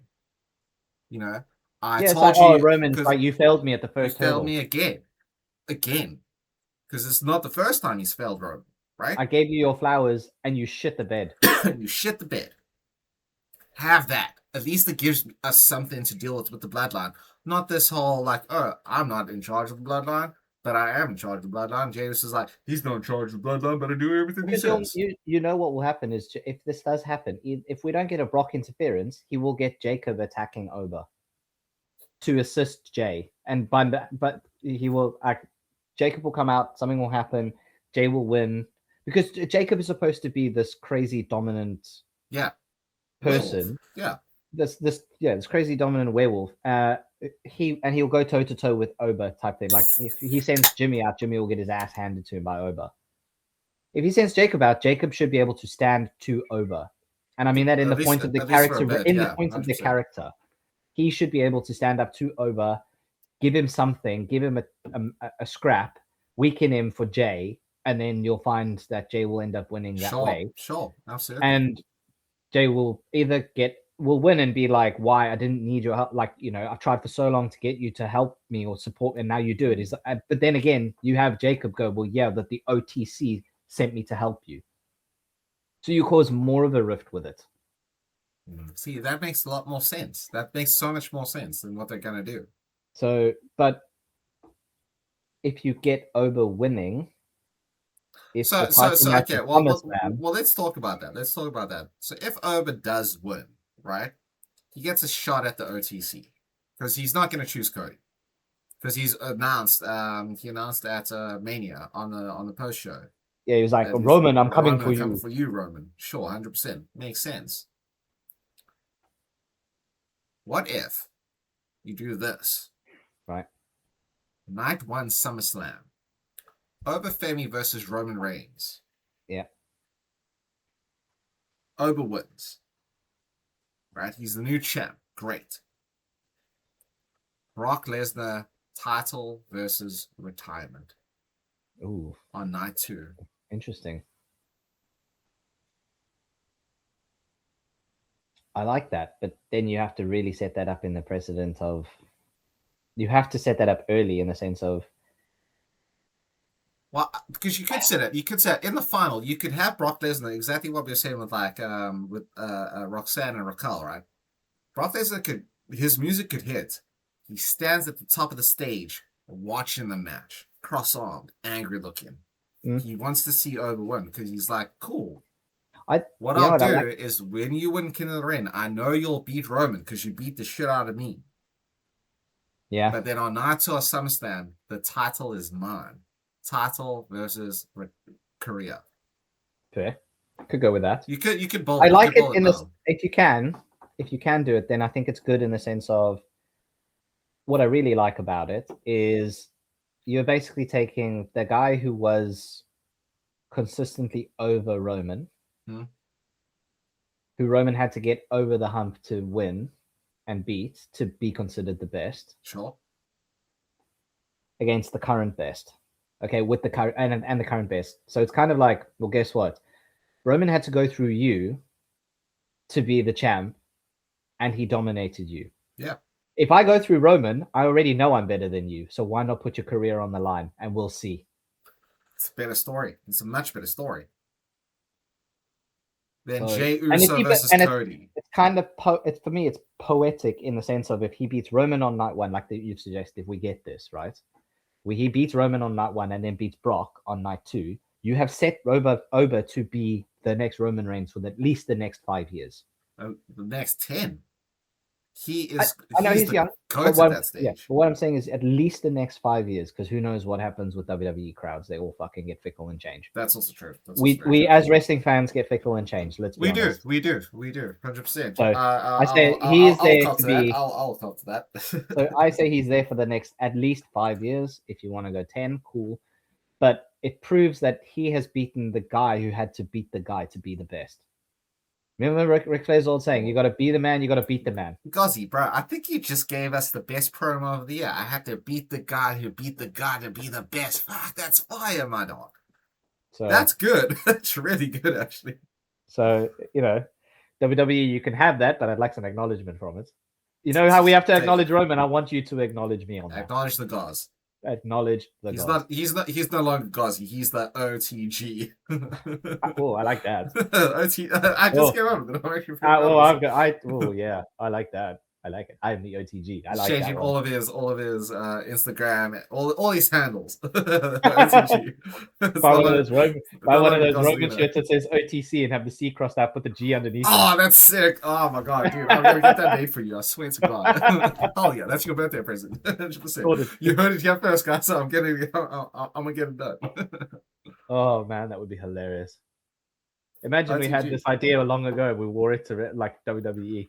You still can. You still Roman's can. there. I'm pretty sure Amazon does overnight printing. It won't be good quality, but it'll look sick. But yeah, like so again, I don't. It's hard to come back to like. Obviously, want to see Oba win it. I think we all want to see Oba win it, right? Yeah. I feel like it's going to be Jay because I don't feel like Javon beats Jay. No, Javon is not beating Jey Uso. Like I think I is could see actually tied into this intercontinental. Sorry, you actually mentioned it earlier. We had Jacob coming in and running in. I think Jacob runs in and helps Jay in the Javon match because the OCC told him to make sure that he gets to the final. And then he's on his own. But he's not on his own. Exactly. But then what I want to see is, again, you've booked Oba really, really smart. He's a smart guy. He's a smart face. I want to see him take out the whole bloodline first. Before their final. Like, just cut to backstage and you see like Jimmy like laid out and Jacob like, I don't know, in a bush. Something, whatever. Because Roman's paddling pool. Yeah, exactly. Yeah, exactly. Just like he's strapped up with like 7 floaties. He's like, I can't get out of this pool. Whatever. He also talks so much shit. But he takes them out so that the final between him and Jay is just him and Jay. Yeah. Then you could, honestly, if Jay wins it after that, because of Brock Lesnar, cool. I'm with that. But if you're not going to have Brock Lesnar come down and you're not going to do my booking and have Oba win it, then beat Roman, then beat Brock for his career, Yeah. Then I don't understand the thought process at all. Like, I can understand why people go on Reddit and stuff and say, like, I'm no longer watching WWE because it's crap. Because if you don't do something like that, if you just have it be straight, like Jey Uso beats Javon clean and then beats Femi clean, Nah, I'm not buying it. What are I'm we not buying doing? it. What No, are I'm we not doing? buying it. I'm not buying it. You can't buy it. You can't. I'm not buying it. I can't watch a For the Brock fact- Lesnar Femi match where Oba destroys him in less than 5 minutes and then takes 7 F5s in their rematch at Kimura Lock through the table. Yep. To have Jey Uso beat him clean. Clean. Get the fuck out of here. Nah, not having that. I can't. And I swear, and honestly, like, if WWE does take, like, you know, the room temperature, you know, Jey Uso will be booed out that building for the rest of his life. They will give him X-Pac heat. Yeah. He'll be gone within seconds. Seconds, man. But either way, I think that probably is enough digression, or enough on that. Yeah, in conclusion, subscribers and friends of the channel, Johnny Gargano, Candice Ray, I'm telling you, one day, bro. Actually, I showed B-Rad, but look at this sick card I got of Johnny of $2.99. So nice. Dope. I really love it. Anyway, point is, both tournaments have been really shit. Really shit. We'll obviously get to the AEW tournaments as well for the Owen Hart Cup, which have also, and I am remiss to say this, not been great. I've liked the matches. I've really enjoyed the matches. Same as the WWE ones. A lot of the Fatal 4-Ways were good. A lot of them were... But the Owen Hart Cup has been not what I expected, to be honest. It's been mid. It's been mid. It's been very mid. It's been better than the King and Queen of the Ring tournaments. It's been better. But it's still mid. Yeah, and a lot of, again, the decision making here with storylines is a bit, you know, Are we covering this on the weekend? We'll cover this on the weekend. I just wanted to bring that up, put that out, yeah. Because I do feel like we hype up AEW quite a bit, and we are. Hopefully you guys are watching objective. It. Yes, we are pretty objective. Are watching AEW to understand why we're actually hyping. Exactly, there is a reason. We're not just stands. And the reason why we're doing this is because the WWE product right now is abysmal. It's garbage. Absolutely garbage. Abysmal compared to AEW. AEW is at this point in time for a wrestling entertainment show superior, far superior. To quote someone. Levels above. Levels above. I like that. To quote another person, it's better than you, and you know it. Levels above is really good though.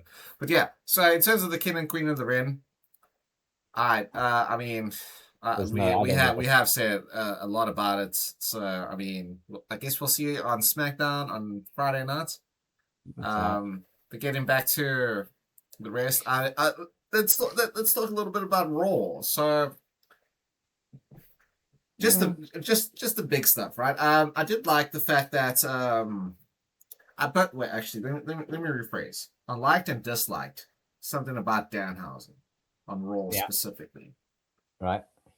I like that they in universe are saying that he does have the power. So people are trying to bribe him to curse people. The fact that he was like, I'm not cursing over Femi was hilarious. I thought that was great. Yes, fair enough. He was like, no, I'm not doing that. No, I will get killed. Great. The fact that it's happening so often is a bit cringe, to be honest. It's too much, yeah. The fact that in the same episode you had Liv Morgan go up to him and Dom and JD McDonough. I was like, this is too much. This is oversaturating the idea of the curse. Again, like you've said previously on other parties, just give us a short bit of Danhausen. We don't need to have. When you put him on for too long, it becomes too much. He literally needs. That's happening. He doesn't need to appear several times. He needs to have one segment of like a minute to a minute and a half. One glorious segment. That's it. Because it makes you remember it. When you have multiple segments, you kind of go, well, which was which? Yeah, exactly. And it was it was a bit watered down. Like you water it down, and you're like, you don't really remember and you get annoyed. Yeah, and I feel like that's happening a bit now. You know. Yeah. Whereas when he's on SmackDown, it's fine. I think it's a great piece. They don't overindulge us in it. They don't No, overdo it's it. quick. I like the fact that it's always the interactions with Miz and Kip Wilson. And it's this So him it's building funny. his His Baron Corbin. his Baron Corbinhausen or whatever it is, the lone wolf house. Have we actually decided on who it's going to be? Because those rumors of it being Baron Corbin have gone real quiet, real quick. I don't think Yeah, it is. I think it's just because they're trying Britt to Baker, DMD. That's who it is. Britt Bakerhausen, DMD Hausen. Yeah. DMD Hausen. DMD house, yeah. That'd be dope. Anyway, have we come to a conclusion on who? No, I don't think so. I still think it probably is someone like Baron Corbin, or unless it's going to be like a proper wild card that no one is expecting. In the sense of no one until we got the internet rumors swirling 3 or 4 days before the Elimination Chamber, where it was like, oh, it's Danhausen. I don't kind of ruined it for us. Yeah, to be but honest. it was also like people were like, "Nah, I don't think it is." Everyone was still swirling for other stuff. Is anyone on the shelf right now that could come back? Not that I'm aware of. No, I don't think so. Not that I can think of. And no offense to Baron Corbin. I mean, listen, you had two of the best finishes of all time. You were fun. Happy Corbin. I know a lot of people hate it. I liked Happy Corbin. Oh, yeah, he's got two of the best moves, I think, in wrestling. Yeah. In modern wrestling history. Deep Six was crazy. And in the days, my God, what a finisher. What a great finisher. Yes. Decent wrestler. I like the Lone Wolf gimmick. I liked Happy Corbin. But you had too many gimmicks for the time span you were in WWE. 100%. Like we make fun of the Big Show for turning face and heel too many times. You had too many gimmicks, my dog. You had GM Corbin, Sad Corbin, Happy Corbin, the Lone Wolf. And there's probably something else in there as well. Yeah. Also, GM Corbin was not good. GM Corbin was terrible. It was dog. It was the same thing of when they were trying to put Sonya Deville, and nothing against Sonya Deville here. They had nothing to do with her, so they went, okay, we'll make her a GM. It's like what they did with Paige, where she's under contract. They did with Mick Foley. They were like, oh, you're under contract. Yeah. You're under contract, so we may as well use you to know we're paying you, because you're not on a Legends contract. You're on just a contract. Yeah, exactly. So, speaking of Paige, this women's tag team division, again, is the most dog shit I've ever seen. The most dog shit then of all time. It's absolute dog shit. I can't get on board with anything going on. I don't understand what we're doing with this. I can't get on board with anything going here. Because it's like 1 week they do wrestle for it, and the next week they're not even on TV. They got attacked by Fatal Influence, but then you buried Fatal Influence. Or was it even? Well, you've been burying Fatal Influence anyway. The fact that they lost their tag team match the other day. Yeah. Pissed me off to no end. I'm like, how are you? Yeah, again, it was against it was the Fatal Influence, because you had JC Jane causing a distraction, and what I think they've done it twice now with this bullshit roll up, like pushover roll up, where Fallon Henley or someone had Paige in the roll up, and then Brie came in and pushed it so that he was in the momentum. Yeah, it doesn't make sense. It doesn't make sense to me at all. Like, I'm not. Like, I understand what you did at against the Irresistible Forces. Yeah, because they built that story up. They built it up. This is how they win. You can't beat them by power or because of the age difference. Even though Paige is younger than we are, which still blows my mind, to be perfectly honest. So this whole they Brie Bella is from all the side of things, and again she's also only pushing 40 or something like that. Yeah, maybe. Something like that. Still young, so I hate that storyline in general. But for the Irresistible Forces, it makes sense with that push roll up there. Cool, you built this, but I keep doing it against a heel team who had more heat than anyone else in the last 5 years. Yeah, and then you bait them lose that way. And you bury them. Yeah, get your golden shovel, my dude. I literally have in my. I literally have on my notes here. Feels like they're burying Fatal Influence already. I literally have it on my notes under that tag match. I literally have that written. And that's the thing, man. I'm gonna throw my hat down, man.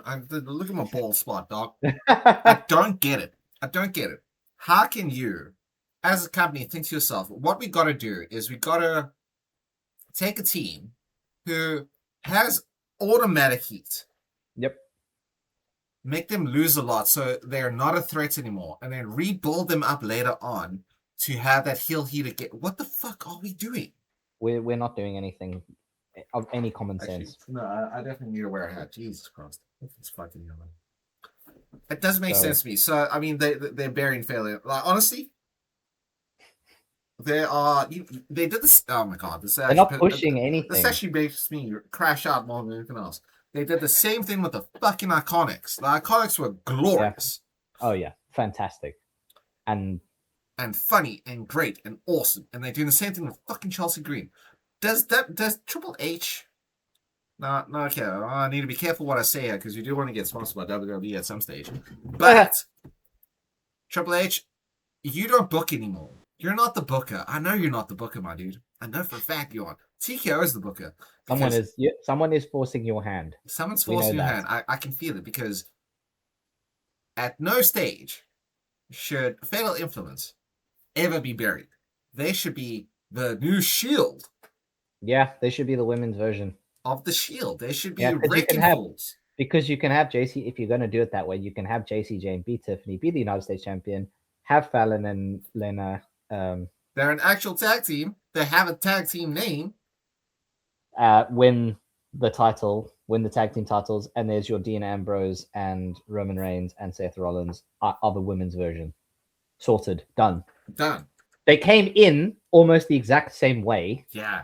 That the Shield came in. They walked in. They wrecked fools. They got booed out the building. Not just fools. They wrecked Rhea. They wrecked Rhea. Exactly. Yeah. Well, fool. But you know what I mean? Like, they came in and they didn't go after. You're putting them in a spot where they're just going up. Now they're going down to mid card. You had them come in and attack Charlotte, Alexa, Rhea. Not even mid card. Lower card now. Three vets, and now you're burying them. When's the last time any one of them won a match? A month and a half ago.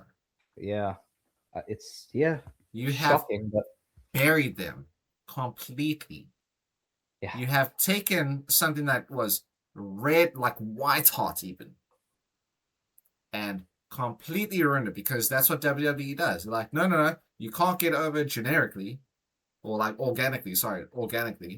What we're going to do is we're going to fucking make you look terrible forever. Remember, like, and I'm going to go back a few years here.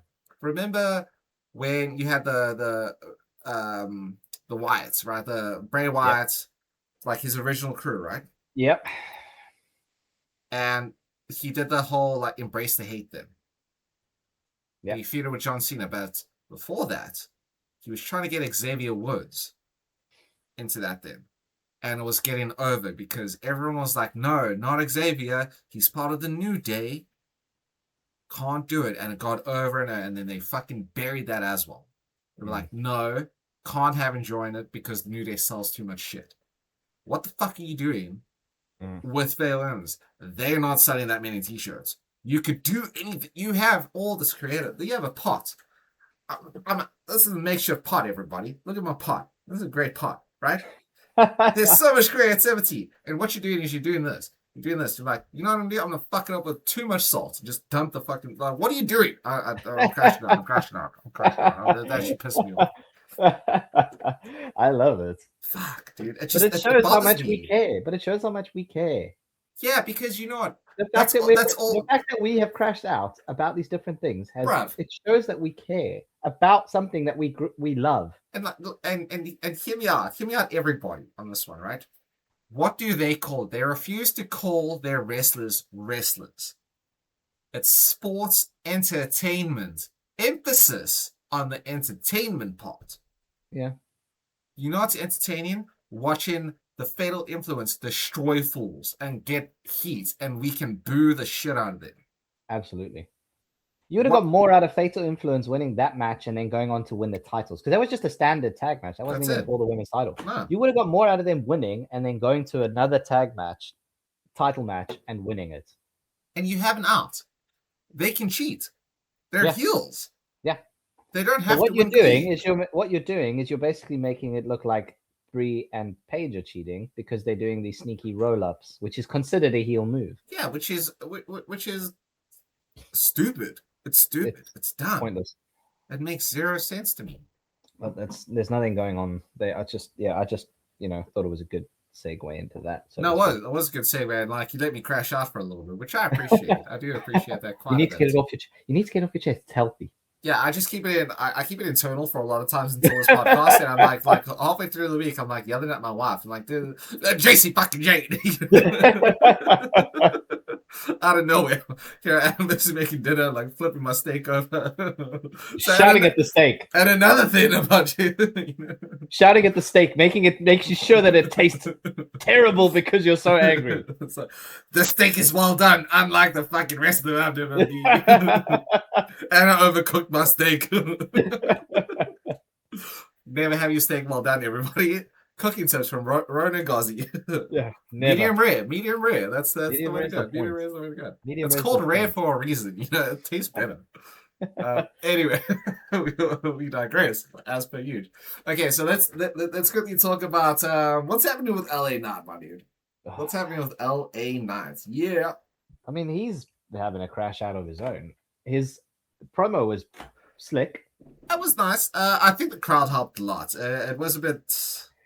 I think having him do that, but now you can't have him not come out the next week on Raw and have a crash out because he got assaulted by them. Either you don't have him because he was too badly beaten up, or you have him come out and absolutely lay waste again. What about if he came out like in a cast or something?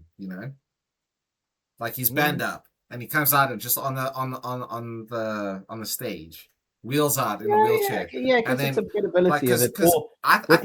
Not a neck, but neck brace. Have someone have a neck brace to stop Jacob, or he has to rip the neck brace off if he wants to do this Tongan death grip, which he's now making use of again. And which again, like, can we also, just as a side note, can we take Jacob Fatu down to developmental, so the Tongan death grip looks menacing, because it looks really bad. No one enjoyed the mandible claw, but we all knew what the gimmick was with it. No, it was more the theatrics of it, like when he put this, when Mr. Soccer came on, we were like, oh shit, it's like what's his name, Santino. Oh, with the Cobra, Cobra. He does that. It's like we know it's dumb, but the theatrics of it. Whereas this is just like, cool, I'm gonna choke you. And got the tape. We know he's gonna do it. Yeah, and the tape comes off half the time anyway. So, but then also you have and I mean, this goes back to like, when they teach you in wrestling, like how you're supposed to sell. Like if you're in the corner and someone's hitting your stomach, don't do this, because you're not like, you're letting him hit you. You're not gonna get hit and go, oh, exactly. You're gonna react to where it is. With the Tongan death grip, it's like, cool, I'm choking you, and everyone's like, no, like, your hands are gonna go here. Yeah, like try and get his hands away, like hold him off. I don't know, something. It's just like, can we? I don't know. I don't know. Fix it. Like, let's make it cooler. Yeah. At least with like the coquina clutch with Samoa Joe. You can't do much with the sleeper hold. No. Like, you can do this because, like, what else are you doing? Fucking hit behind you? No. Just fair. Anyway, the point is, the Tongan death grip looks terrible. It does. And I don't know what they're going to do with Knights. Like, again, we spoke about it, of having certain things in these brackets, and the one way is to have LA Knight beat Jay, who beats Cody because he gets sent by Roman to take all the gold, and that's more of a believable thing for me. I just don't know what to make of LA Knight, because he's so good on the mic. I don't know. That's the problem. Like, you need to have, because him being friendly and actually calling out the bloodline for what it is, which we're seeing as he said it was going to be different. Roman said it was going to be different, but he's controlling you both like little bitches, and now he's got this puppy dog, which was great. I mean, because he's kind of the fan voice right now. He's kind of the IWC voice, which I like. Yeah, but it depends, where do they go with it for him? Like, where do they go with him for that? Because if he's spewing, if they're saying, okay, this is what you have to say, and he's going, no, I'm kind of going to speak my own truth. Is that what's happening? And they're playing off it because the crowd's reacting to it? I don't know. Like, what I could see happening, and they will do this. LA Knight will get his title shot, right? And he'll lose again. Yeah. Which means, and we've been saying it for years, it's the same thing with Drew McIntyre, the same thing with Jacob Fatu, same thing with LA Knight. Same thing with Sami Zayn, actually. At least Sami Zayn's character has like developed a bit more, so and we'll get to that in a second. If he loses again, you've buried this man. Like dead in the water, because you will never, after all the shit he's been spilling, you will never ever ever listen to him again. The crowd, again, this is where the crowd comes in. They will keep going. LA Knight. Yeah, cool. But he won't be believable. But he won't be believable anymore. But they're not going to put they won't put the title on him. And you know what? People, it'll go one of two ways. The crowd will either get really upset with WWE for not pushing him, or the crowd will give up on LA Knight because WWE is not pushing him. I think it's more likely that the crowd will give up on LA Knight. And the problem with that is we know that creative is not doing anything to give him that bump. And there's no way travesty, honestly. And what will happen is when all this hype has died down and people give up on LA Knight, not in a good way, they'll make him champion and people will go, well, it's 2 years too late. Yeah, exactly. I remember with Braun Strowman when he was white hot. Yeah. White hot. And they refused to put the title on him until eventually they did. And it's like, well, we wanted it 6 months ago. We wanted it longer. A year ago. It was, yeah. Like we moved past it. When Kofi Mania hit, we were like, put the title quickly on Kofi, and they did. And look how we all reacted. We were jazzed about that. People want to see LA Knight in a position where he 100%. Can be a champ. I would go as far as to say that we've actually gotten past that point now. I love LA Knight. You love LA Knight. We love LA Knight.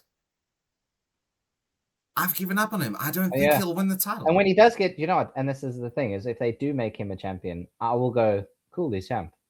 That's it. I'm not going to be That'll be my reaction. Holy shit, he won the championship. Oh my God, I'm so happy for him. I'm just going to go, cool. Oh, okay, they finally put the championship on him. Where do we have something to talk about. My first reaction is going to go, my first question to you, if that point comes to it, is I'm going to say to you, where do we go from here?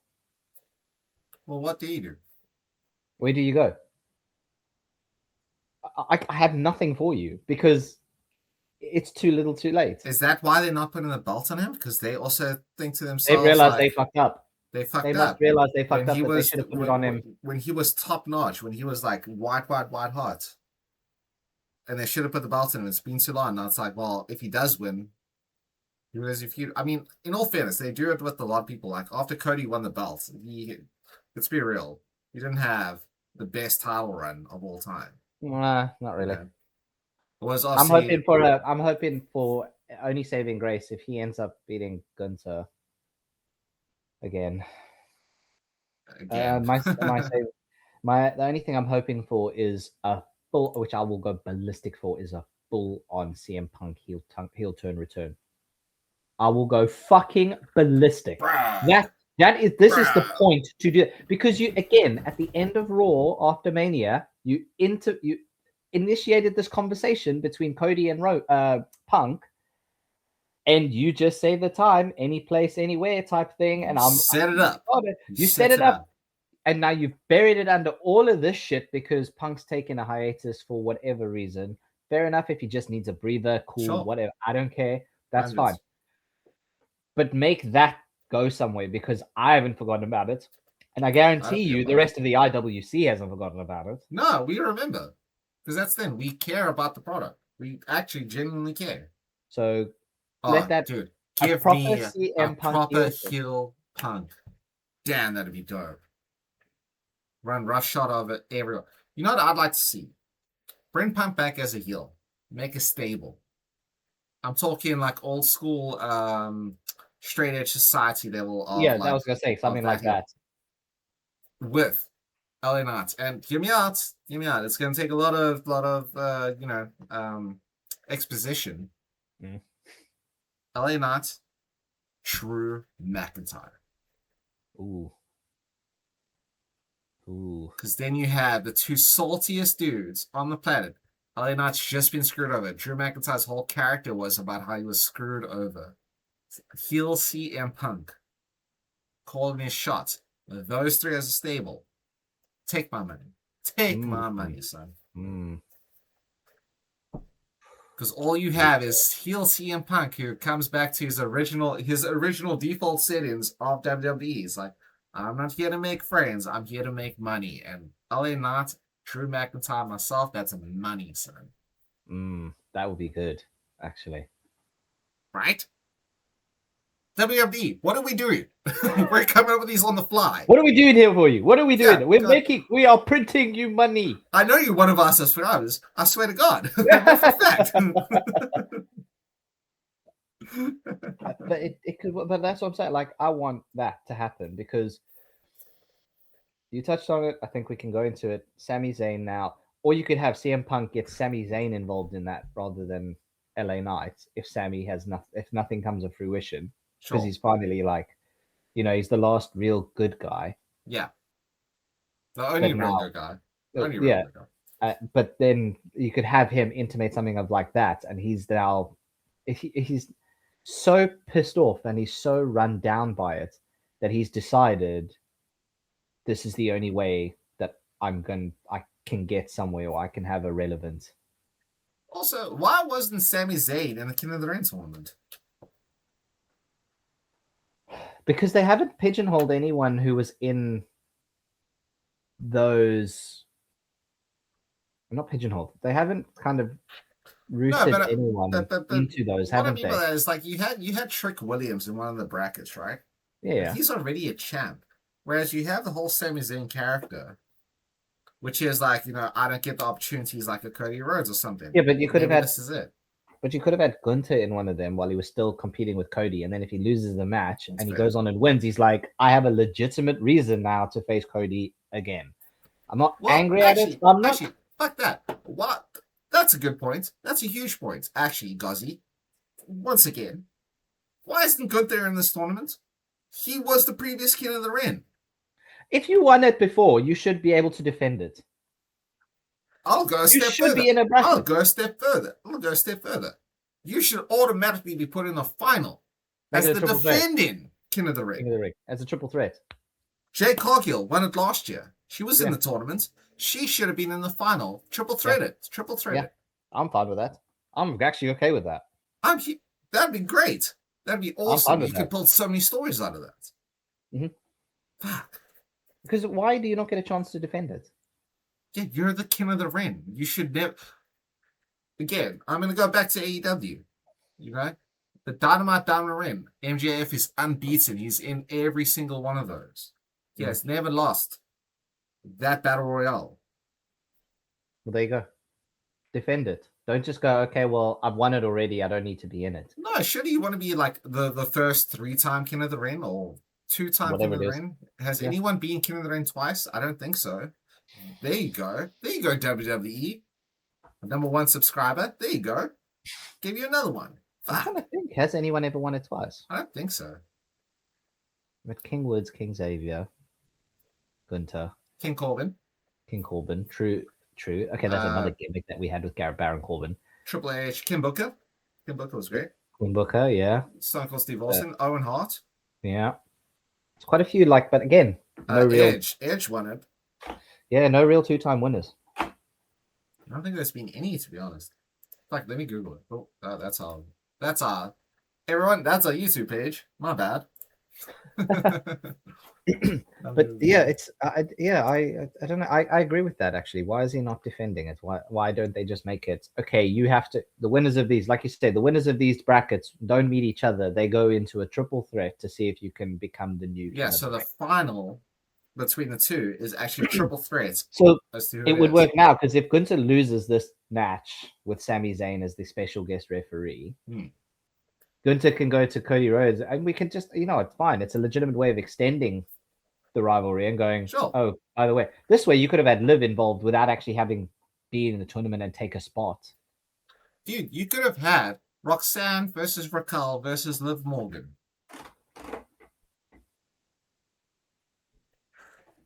I rest my case. The silence is deafening. It's there. But I mean, again, Sami Zayn with this whole arc, I like it. I'm I will intrigued. say it's I'm I intrigued. wasn't a fan at first, but I've gotten over on it. Yeah, I'm I'm intrigued. really leaning into I'm it now, intrigued. and I love Sami Zayn, Oh, of course. you know, but I'm really digging it. What I want to see, what I really want to see, call it a fantasy summer. I want 70 to fuck Cody over really badly. Oh no, I want him to. I want him to fast cancel Gunter, or the moment Gunter locks the sleep, I want him to. Call it. Cody's not even. Din, din, din. Cody's not even thing. One of them Montreal screw jobs. I was just getting I don't Montreal care. screw job it. I don't care if 100%. it's. As I soon as he don't locks care. that in, it's like, oh, it's, call the bell, It's call the done. bell. Cody's passed out, and then Cody gets up immediately. It's like I haven't passed out. It's like, oh my word, he recovered so quickly from the sleeper hole. How did you I get would up love so that. quickly? I would love that. I would love that. I Like want really heal need- into that. because they still haven't done what or you we've find said. out. They still haven't done what we've said. It's like turn him fully heel. Yeah, they have him do something like that, like proper fuck him over, but also have the fact of it comes out like, so it doesn't have to be immediately after the match. It can be the following SmackDown or whatever. Gunther comes out and goes, one thing I have to do is I have to get Sammy out here. And he goes, thank you for officiating a fair match. And like I promised, you're the first person I will defend my title against. And then people go, what the fuck? See, I don't know. I don't know if I'd like that. Maybe. Because then you have no. Maybe you could have like Gunther like call him out, be like, no, I need Sami Zayn to come down here. It's like you officiate a good match. Like, yeah, Gunther, remember that conversation we had? Oh, fair, something like that. First, yeah, something like that. So it's very shady. Or to get like this whole thing of, so Sami Zayn doesn't, obviously he reacts in a way of, I didn't ask you to be that. Gunther comes out and he lays more into separating or putting a wedge between Sammy and Cody by going, like I said, or like we spoke about, you'll be the first person I get to take on in a challenge for my WWE title. And then it's like, so you screwed me over. This is and Sammy's like, I didn't do that. He's driving a wedge, and it gets that anger in Sammy further. Do you know what I mean? 100%, dude. 100%. It's one, lays into Gunther's heel work by being an absolute snake. Yes, 100%. And it drives the wedge further by driving this animosity between Sammy and Cody, where there's no legitimate reason for it. Like, in the sense of, there's no conversation that took place. Gunther has literally just said something to see the reaction. Oh, I like that. So, like I say, Cody comes out and it's like, what the fuck? You called a poor mat. You were always going to screw me over or whatever. And it's like, no, I didn't have this conversation with Gunther. And Gunther's just sort of standing in the back smirking and watching this unfold. Very Ethan Pagey. Very Ethan Page-like, 100%. I like that because then you also get the blow-off match between Cody and Sammy built in organically. Yes. Well, yeah. I'm with that. Something like that. So it's like literal sneaky shit. I need that.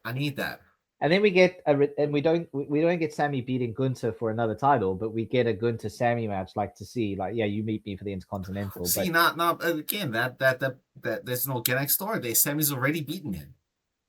If he can beat him again, with Chad Gable's help. Speaking of that man, just hold that thought for a second. So Sami Zayn. Yeah. Like I say, I'm as our good friend Trick Williams says, friend of the channel, by the way. Let's talk about it. Okay, so if we have, yes, look at me. I'm getting comfortable on this one. If we have full Sammy fuck over Cody, which we need the stage. I'm all for. We need to stop building evil character or heel characters for Cody to pull the trigger. I don't understand. Like, America's the most trigger happy country on the Kevin planet. Owens. Just do it. Just do it with Sami Zayn now. You did it with Kevin Owens. Do it with Sami Zayn now. When is Kevin coming back? Is he coming back? I want we need to talk about Kevin at some point. Nice. If you don't get that reference, please watch it. It's a good movie. It's pretty dope, actually. Listen, I think Kevin is coming back. I think it'll be at Royal Rumble. I think it comes in number 30 and wins it. Number 27. 27 doesn't have the same aura that it used to have. I say anywhere between 24 and 27 is the number to come in because it gets you out of the ring rust Yeah, and you have a gets bit of you time to to get going and to just sort sure. of ease into it. You have more people in there to support you. You know, it's weird, man. Think about it like in like, I don't know, 10 years' time, right? That Royal Rumble 63 or whatever. You know who we're gonna see? We're gonna see like like we said at the last Royal Rumble, there was no surprises. You're gonna have guys like AJ Styles and John Cena come back. John Cena won't come back. I think he's one For of those Rumble, legitimate. I think he's one of those legitimate people who's like, I'm done no. wrestling. I'm just going to be there to do promos and shit. I feel I like will not surprise. It will not surprise me if we get him in a role kind of like what Nick Aldis and Adam Pearce are in. They'll have him as like a GM if he doesn't want to do movies for a while. And he wants to come back to WWE. He won't be in a wrestling capacity. It'll be as like a GM for like a year or 18 months or something. I don't think so. I think you're wrong. I think you're very wrong on this one. I think John Cena loves wrestling. He does, but he has stated that he will not come back to wrestle. When he's retired, he's retired. Yeah, he also said he'd never turn heel. He did. That was very much against his wishes, though. Also, in all fairness, I made that statement up, so he may not have said that. He may not have said that. He may not have said it. Vince McMahon said he'll never turn heel. He didn't. Yeah, I don't think Vince McMahon ever triggered him to go heel. I think that was the last original booking Triple H had, was turning John Cena heel. Either way. But yeah, I want Sammy. Speaking of heels, yeah. I want a heel Sammy. Yeah. Need a heel Sammy. It's time. Enough of this shit. Done. And again, like I think the last good guy gimmick, it is a heel gimmick. It is a heel, very much a heel gimmick. And it has legs. Like you could really run this thing especially if the crowd is continuously like booing him and not supporting him. If he's going, I am the last good guy, and the crowd is booing him, it's a proper heel gimmick. It's such an obnoxious thing to say, like, I'm the last real good guy. Like, you can go into towns, be like, I don't know, North Carolina, you're all a bunch of dirtbags. I'm the real last good guy. Yeah, know, that's something like dope. that. Yeah, like he literally just shuts them down. Yeah, like 100%. And that's all you need is like it's again, it's organic heel heat that you get from this. So give me heel Sammy, give me him absolutely screwing Cody over. They can have their little mini feud all the way up until, I don't know, November, maybe SummerSlam. I mean Survivor Series. SummerSlam in August. If you do it now, yes, 100%. Yeah. Then they have the blow-off match at SummerSlam. Sammy wins. Him versus Gunther. Survivor Series. Oh, yeah. Yeah. Because then you have the Ring General. Again, it'll be heel versus heel, but you can do those matches. You can. You can still have them. They're actually a lot of the times more fun than a face versus face or a face versus heel. You don't have to have consistent. You have a lot of face versus face matches and a face versus heel, but you hardly ever see heel versus heel matches anymore. Exactly. The only time you ever really see, especially in WWE, is heel versus heel, is when they're in like a multi-man match. Yeah. Like a Rumble or like a ladder, especially ladder matches where it's like, oh, we're gonna team up, and then there's a breakdown. Yeah. You know? Give me a heel versus heel match. Like proper, like I don't know how to say this nicely. You can boo the shit out of a match and it still be good. You know? Yes. Boo everything. Yes. Sammy does a hula kick. Boo. Cool. Yeah. Like, Cocaine the Clutch. Boo. Cool. This is why Sammy should have an alternate finisher. That's also true. That's also true. The Blue Thunder Bomb should be a finisher. That's real. It should be. It's a sick move. And there's only like, from what I can see, only 2 people in either company do that move. Yeah, him and Takeshita. Yeah. They're the only 2 people I know who do a Blue Thunder Bomb. Except for maybe Mitchin. Did she? No. Oh, Jay Cargill. Jay Cargill did the Blue Thunder Bomb the other day, actually. It was actually pretty dope. Yeah, I mean, but it's not like but she's taking pages out of everyone's book. But she's done. Okay. Subscribers. Kazi. Yeah. I'm going to pitch you a character that I have been boiling in my brain for like the past, I don't know how long, right? Imagine Eugene. Right. Remember Eugene. Good old Eugene. Are you going to give us a Eugene cross with Festus type No, vibe? Jesus, no, no. Both of them were terrible. Point is, Eugene did one thing that I was like, that's clever, and you should lean into that. It's just using everyone else's finishes. And kind of. It sort of crosses with Bailey's old character, like the Hugger character, Yeah. who's just a big fan. Right. So you take Eugene's, he uses everyone's finishes, but you take Bailey's character of, I'm a fan and I like everybody, but not the hugging part, the fan part. Right. And the gimmick is you bring someone in, right? And this person knows everything about wrestling. It's basically the IWC character. Right. We know the finishes. We know the 5 moves of doom. We know the spots. Right? And this character goes unbeaten. I'm talking generational Goldberger. I'm talking Athena levels of unbeaten. Right. Right? Yeah. Because he can't lose. Purely because of the fact that he knows everyone's moves. So when it comes to he can counter everything. It'll get over really quickly because, shit, it's me. So are you looking at like a more advanced level of... Are you looking at a more advanced level version of either what Charlie Haas was doing, where he was coming out as a different wrestler, where he was coming out as Stone Cold and he was coming out as Hogan and whatever? Kind of. With that sort of blend of what Damien Sandow was doing, where he was copying other wrestlers as well. So I would go more Damien Sandow, but not to that level of copying. Right. More of a... So you're thinking of like Taskmaster. Like a Taskmaster, exactly like a Taskmaster, right? Like you learn, like he knows the moves. Yeah, okay. Right? Or like CM Punk when he came out dressed as Jeff Hardy, or Kevin Owens when he came out dressed as Stone Cold. Okay. And they imitate him so well. Because this character knows all of it. He's the IWC. Okay, so you want to call the character IWC? No, well, you call it the opposite of Michael Cole, whatever that is. Who actually knows what wrestling moves are. Where was Michael Cole on Sunday? Anyway, one day, by the way.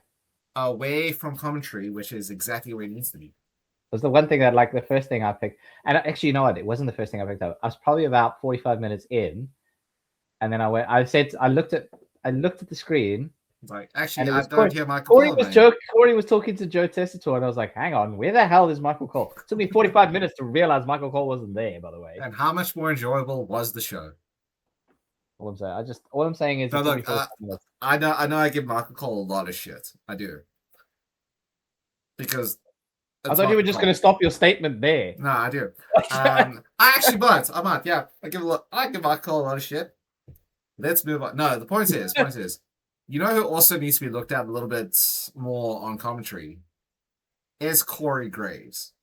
And I think this also comes back to what we were saying about faces and heels. Like, because you always have a face commentator and a heel commentator. Yeah. Corey Graves is a great commentator in the sense that, like, he knows what he used to be a wrestler, so he knows what he's talking about. He knows what he needs to say and knows what to do. But I feel like he doesn't lean into, like I'm talking like Jerry the King Lawler levels of heel work. And I'm not... Of color commentary, right? And, like, I'm not saying so much that... Like when Michael Cole was a heel commentator, because that was bad. He just wasn't good at it because that's not his personality. Yeah. As much shit as I give him, listen, he's the voice of WWE. Let's be absolutely clear about this, right? Yeah. I just hate the fact that he annoys me more than anything else. Wow, that's fair. Fair, but it's so harsh. What's harsh about that? I said I hate the fact that he annoys me. Not that he's bad or anything. No, I know.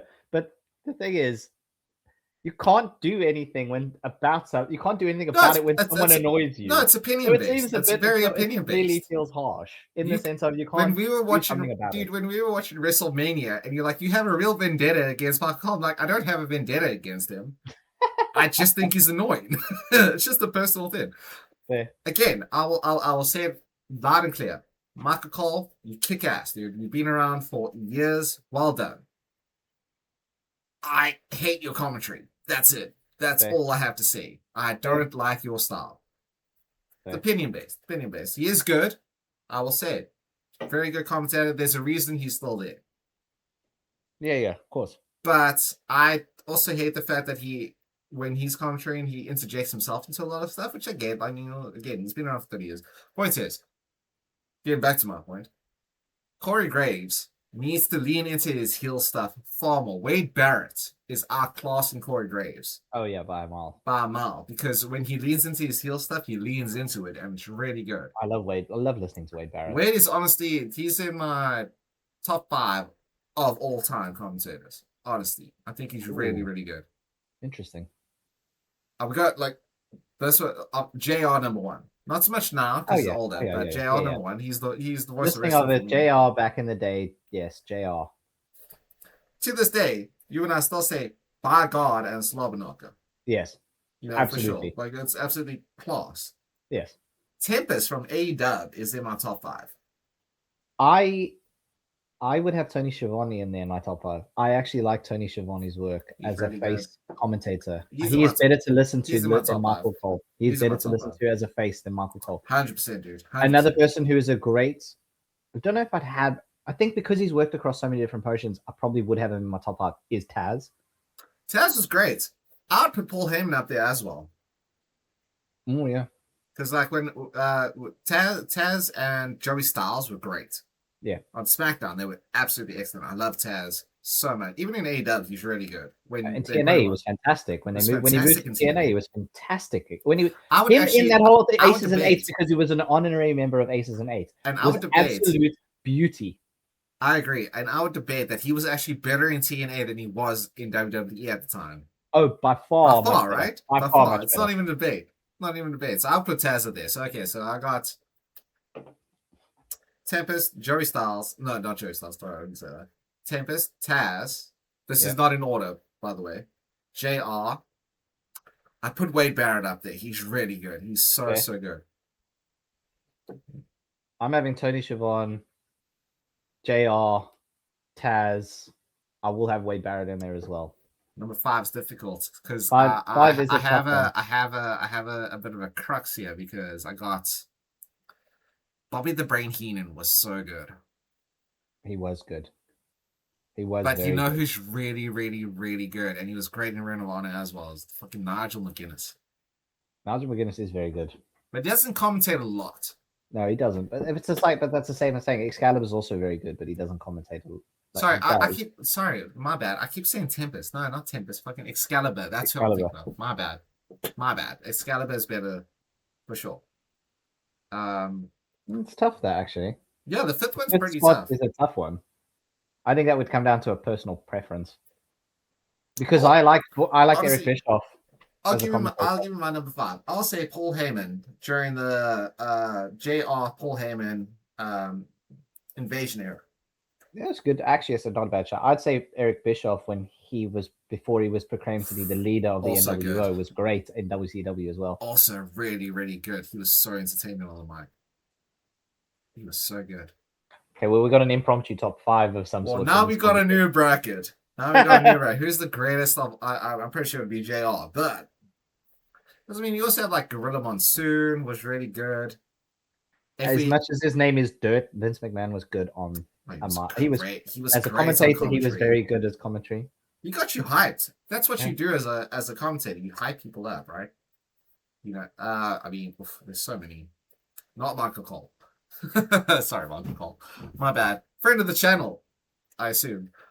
Not anymore. One day. Not because of you. Well, no, absolutely no, because of you, because you're handsome.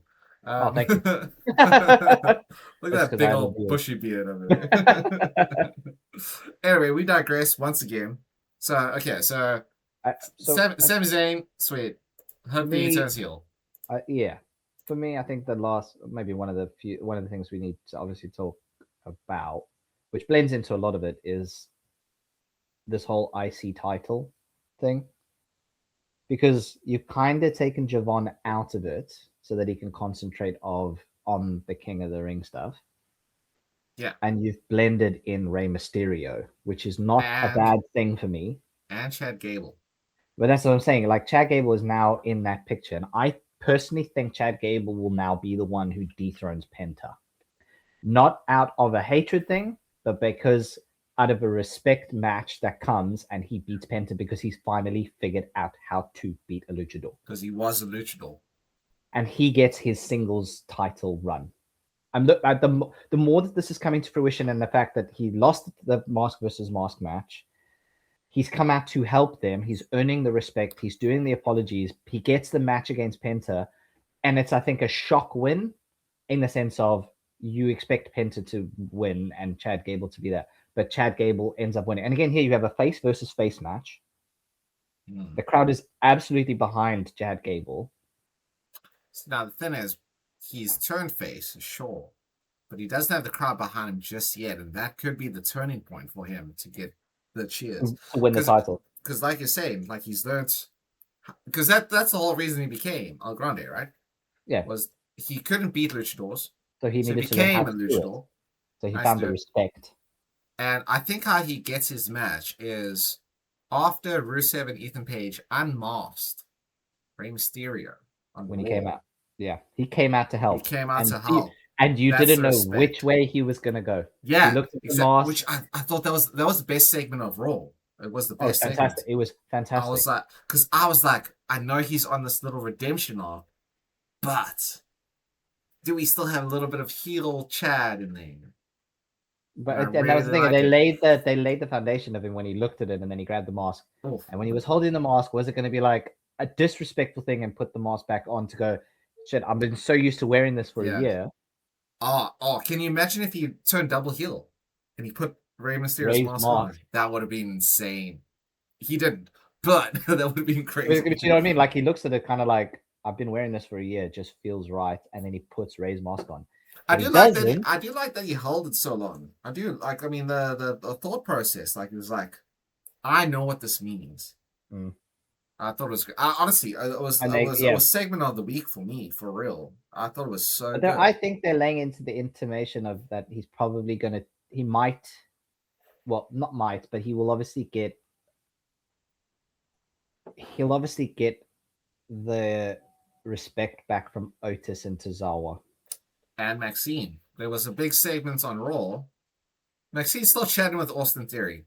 They still haven't explored that at all. Are they dating? And I think that they're exploring. No, for sure. But like, I mean, on camera, you kind of have to explain it at this stage, right? Yeah, of course, yeah. But I did like the little interaction where he walked in and he apologized. Like he said something to, I forget who. I think it was maybe was the accent. I don't know. Some of the mask. I can't remember.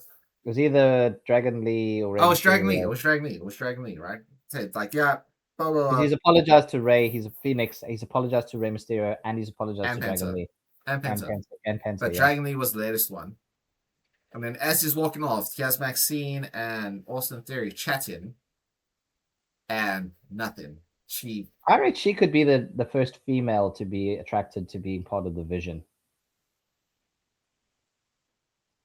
Because we don't have, apart from the Judgment Day, there's no other real faction of and the Alpha Babes. There's no real, because I dare not say Alpha Academy or Alpha American. Alpha Academy. No, not American Alpha. That was Chad Gable and Jason Jordan. My bad. But this whole thing with Brutus and Julius Creed and Ivy Nile and whatever, like they've done Pistol with them. I mean, Julio and Bruto. Yeah, that's what I was gonna say. Like, who are you talking about? Brutus and who are they? Julio and Bruto. Sorry, Julio and Bruto. See, we haven't seen them since the. Have they unmasked? I don't think they've unmasked.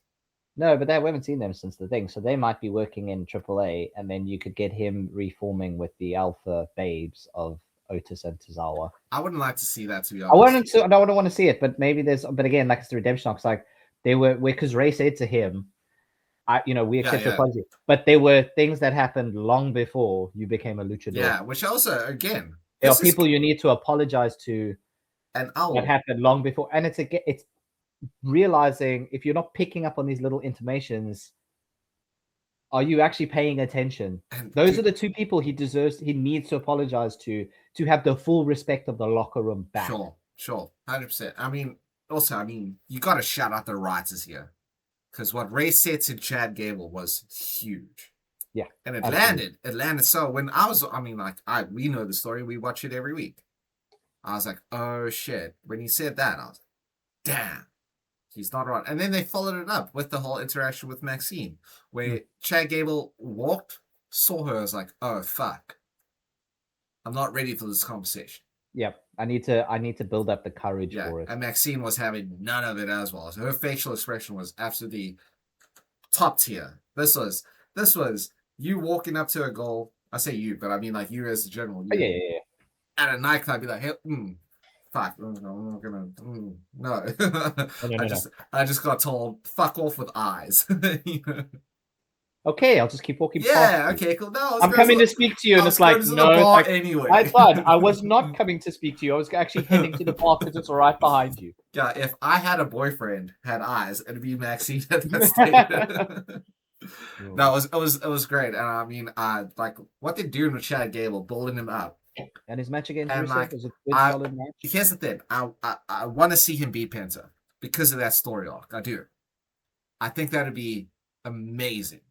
It will come full circle again, if you're paying attention. Is the whole thing by him being exactly, and he finally gets his singles run.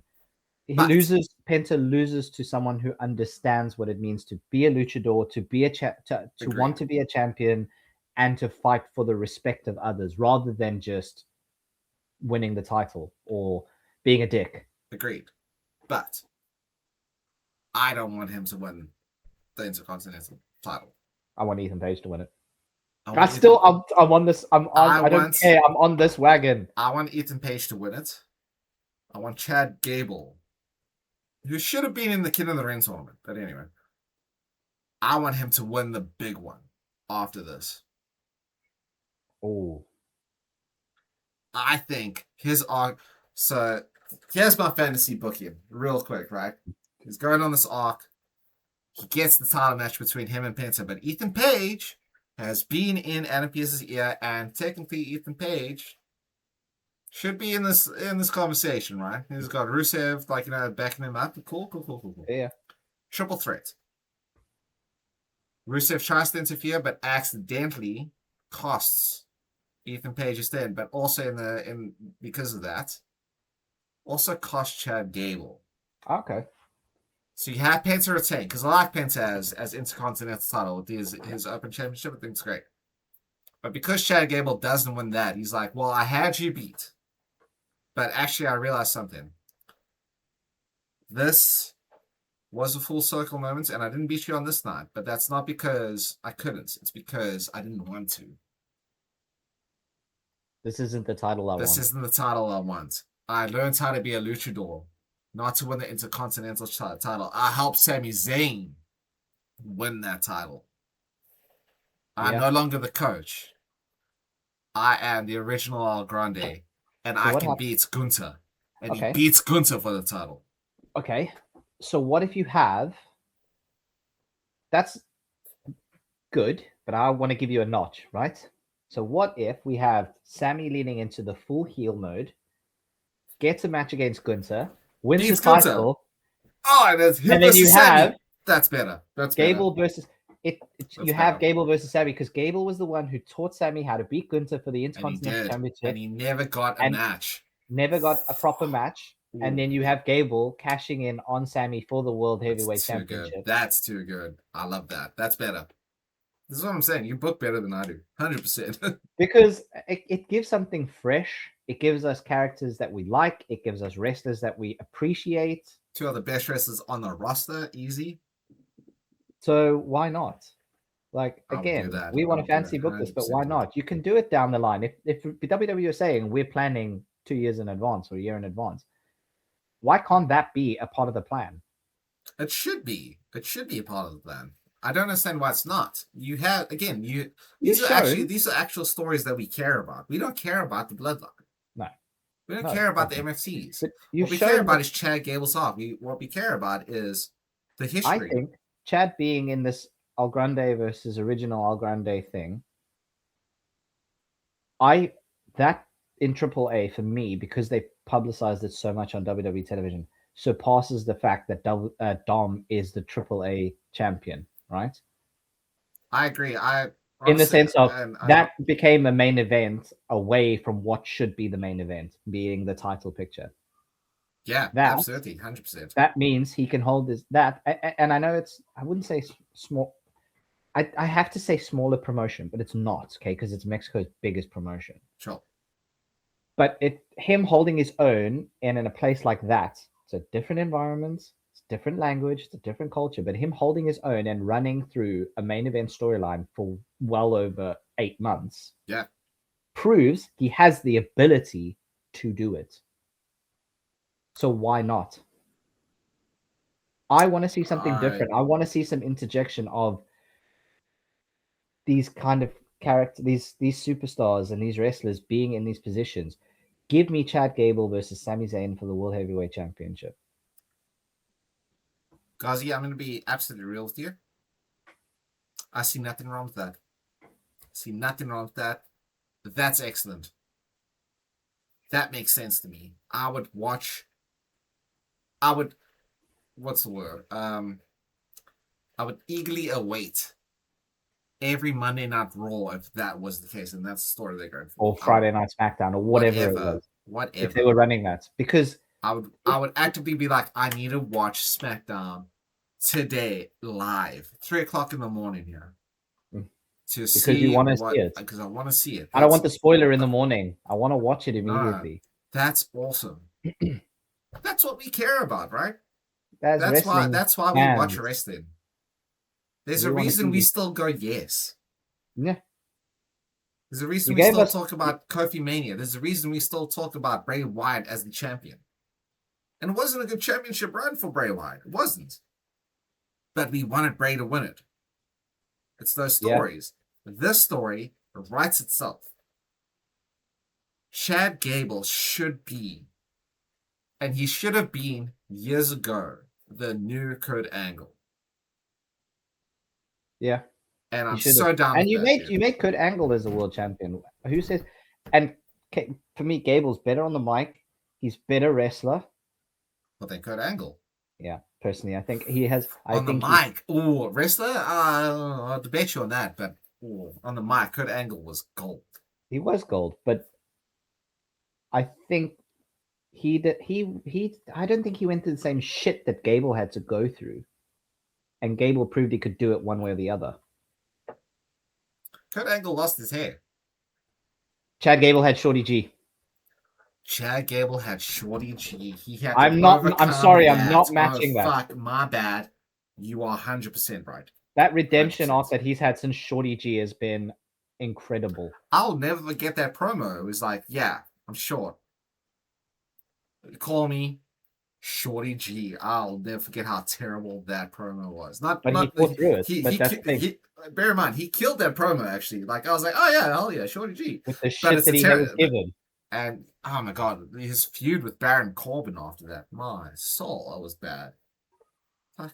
He went through a lot more worse shit than whereas Kurt Angle went through like no Olympic gold medalist, broken neck, cool.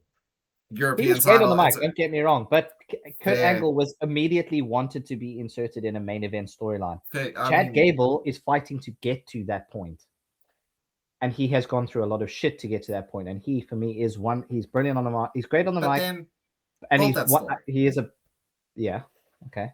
Build that story. Tell me that. I want Chad Gable on the mic before his championship match against Gunther or Sami Zayn. Whoever. I went through.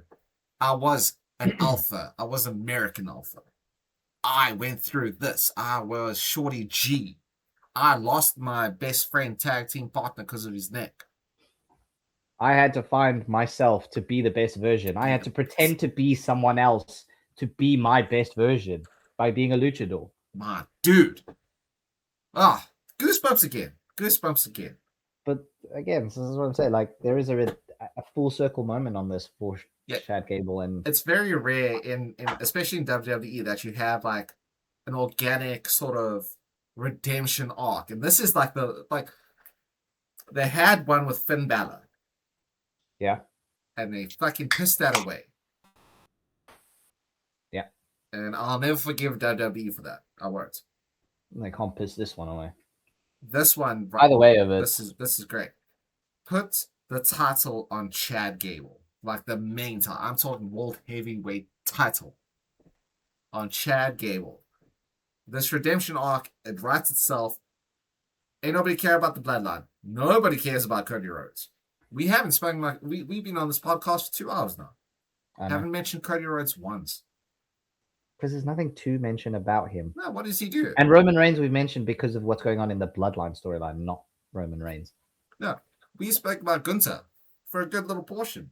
Yeah. He's in a feud with Cody Rhodes. We spoke about Gunther and Sami Zayn.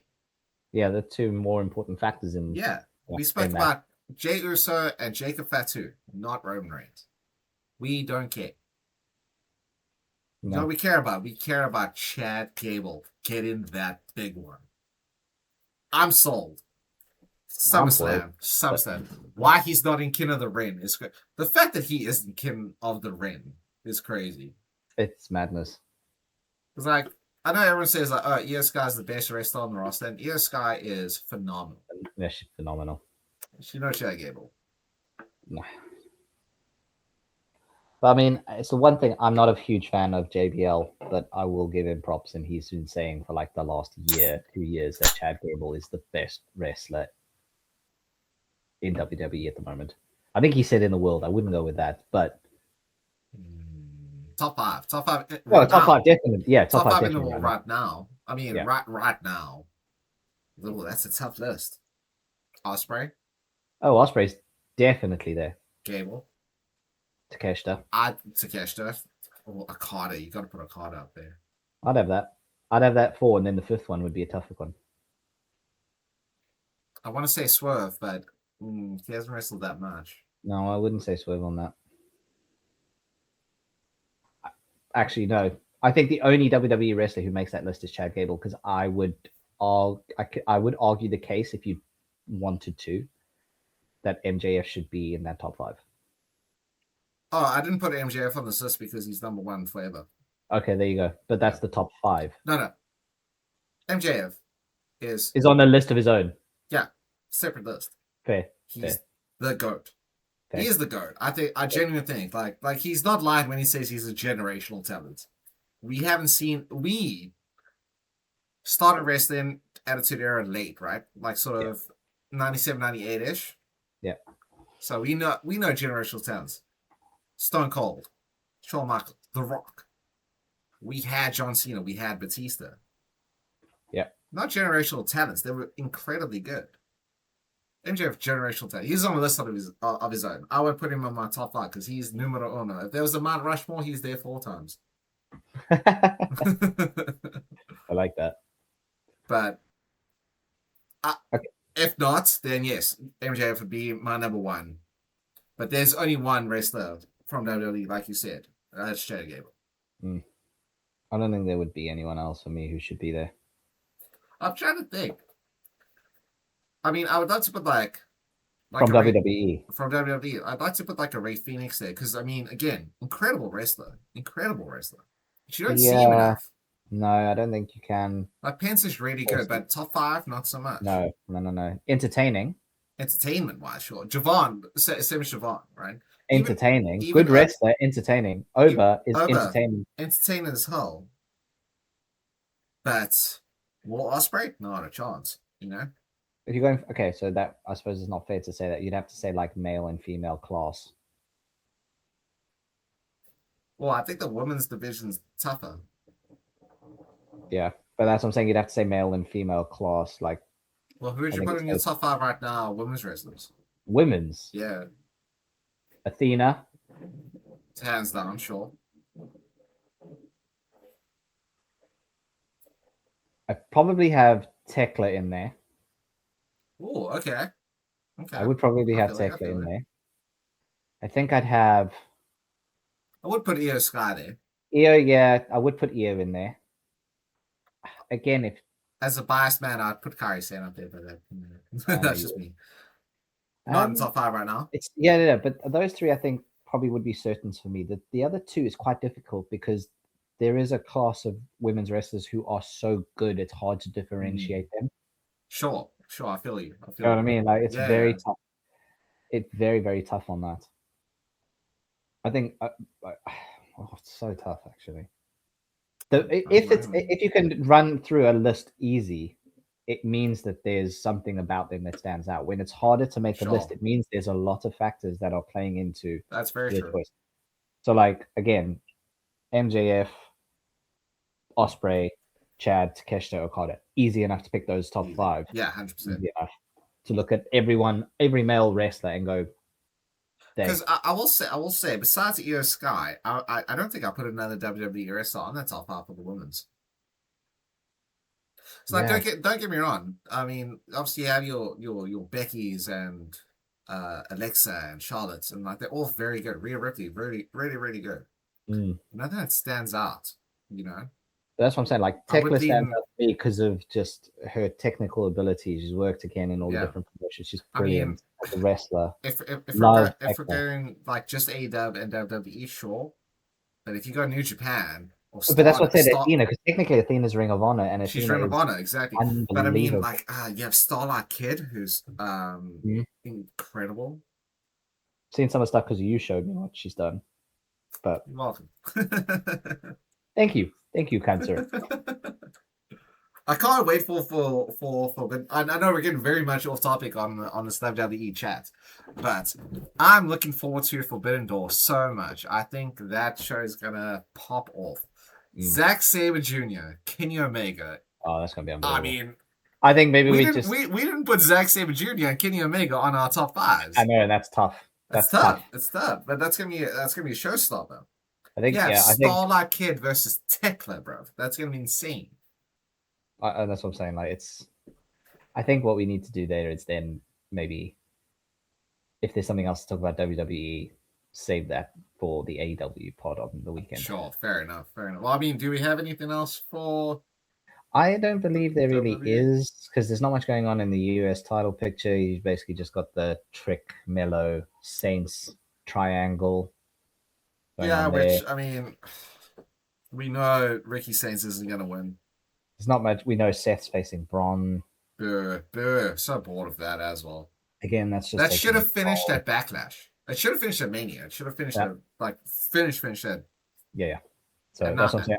And now that he's lost his King of the Ring, again, I don't understand why you're not having Obafemi versus Braun Breaker. That's what it is. Marquee match. Yeah, and again, like you've alluded to, you got the intimation of Brock being a Paul Heyman guy, feuding with Oba, Braun Breaker being a Paul Heyman guy because of the vision. There's stuff to work with, but yeah, I think that's all good actually because there's not much I can think about. The only thing I'd like to point out is it me or is there a lot of segments rather than wrestling going on in WWE? 100%. You get a segment, and then immediately after you think, okay, maybe there'll be something going on, and then no, it's another segment. Nah. So, I mean, you know as well as I do, like, especially in movies, the rule is show, don't tell, right? Yep. You can allude to something, but then you show us. You don't tell us about it. Yeah. Whereas WWE has fallen into this little trap of, I suppose it's like the Netflixification of WWE. Where it's like they assume that because it's on, but people aren't watching, so you got to over-explain stuff. I'm sure you've heard. Yeah, you don't want them watching too much. You more verbalize it rather. No. What they do in movies is like when you have like a character saying, "Oh, okay, cool," so, like Stranger Things season 5, like final season, right, where they over-explain everything. It's because they assume that no one's actually watching. You're more on your phone or you're fucking around. It's more in the background. Okay. WWE's doing that as well, but it's like they're probably not watching it. So what we got to do is we got to have segments that explains what's happening while people are listening in the back or while they're fucking around, not watching the thing, which is the detriment to wrestling. I don't need four segments of the Bloodline on one show. Give me one segment, let it go on for 8 minutes, and then I'm done. Well, let's speak about the Bloodline for just a half second before we finish this party. Sure. Let's talk about Title Boy. Your favorite person. Fucking hell, no. Enough with this. You really want to rage bait? I do, actually. I do. Explain to me why you hate Title Boy so much. Because I know why personally. Because as a champion, you should carry your own title. But you've also said to this, and I get it, and I agree with it 100%. Roman Reigns said that they invented this title because they couldn't get the other off him, right? Like Yeah. they had to invent another title for someone to have. So it's beneath him and it's beneath what he was. Yes. But now you are the champion of this title. Stop making it out like it's beneath you. Make it that it's better than the other one. Do your job and carry it like a champion. Like Do Seth your job Rollins. and arrive with it over your shoulder. Don't ask someone to bring it for you. All you're doing now by doing that is also laying into the fact of, I'm not the same Roman as I was before. You had Paul Heyman carrying your straps for 4 years. Now you've got Facts. some other guy bringing you your strap at the beginning of every Facts. single fucking show. Don't tell me this is not the same Roman Reigns from 4 years ago. Facts. Something like Oh, this, bro.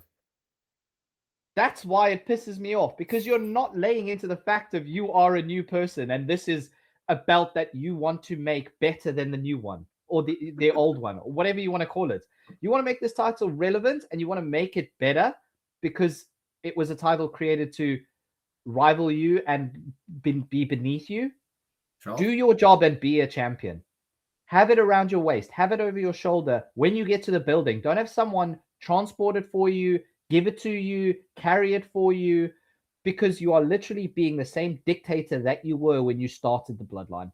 And now you're saying, I'm here to give my flowers to everyone else. And I'm here to make sure that we are evil. We're even. Evil's factual. We're even. We're on an even keel because we are a family and this is a bloodline. I am not ahead of the table, even though he still calls himself OTC. I'm no longer the head of the table. I am just. I'm your root. I basically he's going, I am your king in a sense of, but I want to treat you equally, but you've got a lapdog and you've got a guy bringing you your title and you're commanding your cousins to do your dirty work or to do shit. Where is the difference? You're trying to tell us you're different, but you're not different. Well, that's what I was saying. Didn't I say this on the podcast a couple of weeks ago? It was like, Yes. if you're gonna have some asshole bring your title, it should be one of the Usos. And if you're going to do this, right, if you really want to glorify this the way that it is, have him bring it to you in a case that he opens and you grab. You don't want to touch something that he's touched. If you're going to do this. That's fair. That's a fair shot, actually. 100%, yeah. And if you're going to do it, have him lay into it every week and go, Yeah, have you cleaned this? Have you cleaned this? Yeah. Has it been disinfected? Yeah. Have you polished my title? Is it ready for have me? Roman like lift up like, you touch this. Pick one way or the other. Yeah. Pick one way or the other. Don't go, we're all on an even keel, but then act like you are a leader. Dude, I agree with you 100%. Dictator. Because all it does, it actually diminishes the title so much that Roman doesn't want to touch it. Exactly. But this is the thing. You are saying that, okay, you are a champion of it. Yes, and again, I'll go back to it. You say it's a lesser title because you couldn't lose the other ones. Make this one more relevant than the other one. I will say this on again and again. I don't care if I repeat myself. Make it more relevant by being the person who makes it relevant. I'll say this. If you're going to stick with this stupid ass thing that Roman's doing with Title Boy, also that's his name now. His name's Title Boy. Whoever beats him for the title Boy goes with. Yes. If you're going to do it, make it a thing. Yes. Make it a huge thing. Where Title Boy is like presenting all the time. That sounded weird. You know what I mean? So I'm just. It's like Obafemi wins the title. Title Boy comes out every week. That's where I stand. Obafemi doesn't carry the title himself. Title Boy comes with him. Make it a thing. Make it. Brock didn't carry the title. Heyman did. Roman didn't carry the title. Heyman did. Oba doesn't carry the title. Title Boy. Heyman did. Oh, we're gonna get. Oh, you get a Heyman turn. Ooh, get over there. Ooh. Well, I mean, that is too many times. Just can't. I know that you like to sometimes. Fantasy book way too much. Let's be real. Yeah, but also you like a hot title change every now and then. Have a hot title. But let's not do that with Paul Heyman. Let's not have him bounce from person to person. But he does that though. I know he does, but let's not have that anymore. No, I disagree. I think hot potato Paul Heyman. Okay, you want Paul Heyman to now be Obafemi's. Well, I think if Oba does beat Brock, because he will. Right? Oh, I am your ruler now. I've slayed the beast properly. I am your ruler now. But then he drops the vision completely. Because Why would you be? Well, and then part of the grab Paul vision? Heyman and be like, "You're coming with me," and then he just takes him and he's Yeah, that'd be dope. I'd like that. I think that's cool. Not that I suppose Oba doesn't need a voice. no, he doesn't. Brock that- needed a voice until he didn't need Paul Heyman. But the Vision didn't need a voice. Oh, Seth God, no. Rollins never needed a voice. He's a good talker. So is Braun Breaker. What would he I be think then? Braun Breaker is actually really underrated. So what would you do? I think what you should do with Paul Heyman is make him like a What other finally, word is like, there? fish out of water. Right, but what other word could you? Because you've had an advocate, a wise man, A an prophet. oracle. An oracle. Oh, not a prophet. An oracle. Yeah. He could be the prophet for Obafemi. That's actually not bad. Yeah. The ruler and the prophet. Ooh, that's pretty cool. That's not bad, actually. That's pretty cool, actually. I like that a lot. That's actually not that bad. Somehow we stumbled across something.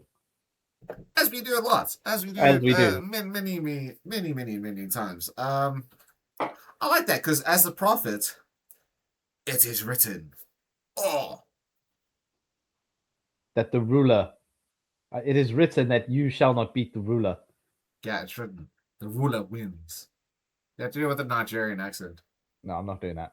You can try your best. No. Come on, I'll clip it.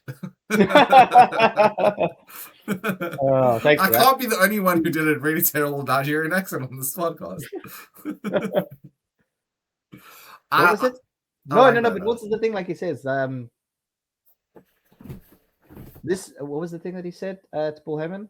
This is not a prediction. It's a spoiler. It's a spoiler. Yeah, it was pretty badass. Not many people can pull that off, actually, because a lot of people have. Like, even, I think Seth Rollins did it when he was the Beast Slayer. Mm. It's like, it's not a prediction, Paul. It's a spoiler. I'm like, Yeah. Which one is the ass voice? Can't do it. No. Whereas, Obafemi could pull that off. Over. This is not a prediction. No, I'm not going to do it again. Don't clip this, Brad. No way. But like it's almost like say like if he does become the prophet for him, it's like my prophet has something to say. Oh, I can tell you now that this weekend or whatever, or at the Elimination Chamber, your ruler will come out victorious with 1, 2, 3 with a fall from grace or something like that. You know, and it can be on something that everyone gets to. And that's not a prediction or a spoiler. That's a prophecy. Ooh. I think we just came up with something absolutely gold. I think we just gave Paul Heyman a new gimmick. I think we did. Shout out us, man. Look at us. Paul, you know who to come to when you decide to go with that. Friend of the channel, Paul. You know where to go to. Come to us. Exactly. We'll give you all the gimmicks you need. I'll tell you what. Like before we close this pot off, all right? Brad, I'm gonna throw a name out. Right. You're gonna give me a gimmick. This is how good we are, right? Random name. Alicia Fox. Alicia Fox. Gimmick. Go. Alicia Fox's gimmick. Yeah. A vain sort of. No, what? Alicia Fox is hard, actually. I know. That's why I threw it out there. A vain, self-righteous, holier than thou, greater than you, beauty. Ooh, love it. Levels above what we're seeing with someone like Blake Monroe.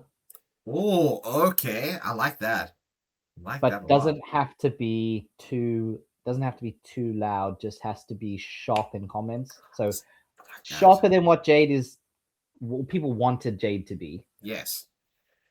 I like it because it's also the exact opposite of what her old gimmick was, which was the crazy person. Yes. So just change it. So again, you just need to flip and look at the opposite. Kind of like a mid 2000s Jericho, where he, like, you know, the methodical Jericho. Yeah. Like that. You know, he talks slow. He was like, no, I'm smarter than you, sort of thing. I like that. See, there you go. Done. We just gimmicked Alicia Fox, boys. Which isn't easy. You hear it. I can hear it. Hi, Scream.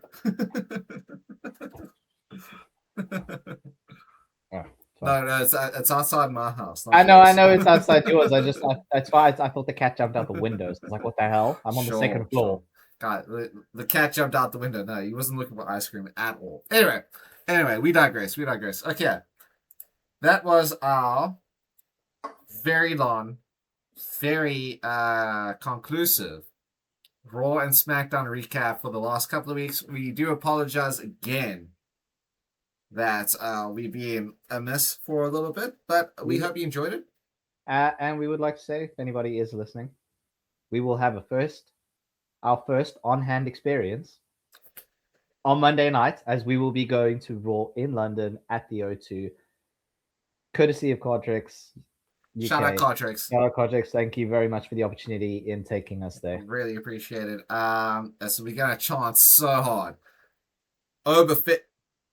Have they announced the roster actually before we cut this off? I don't know if they have. If Overfit is not there, I'm gonna be pissed. But again, we will most likely. Oh no! Is it going to be on SmackDown? I was going to say, are we getting Jay versus Javon? No, it should be on Raw because they're Raw superstars. I'm pretty sure it's on Raw actually.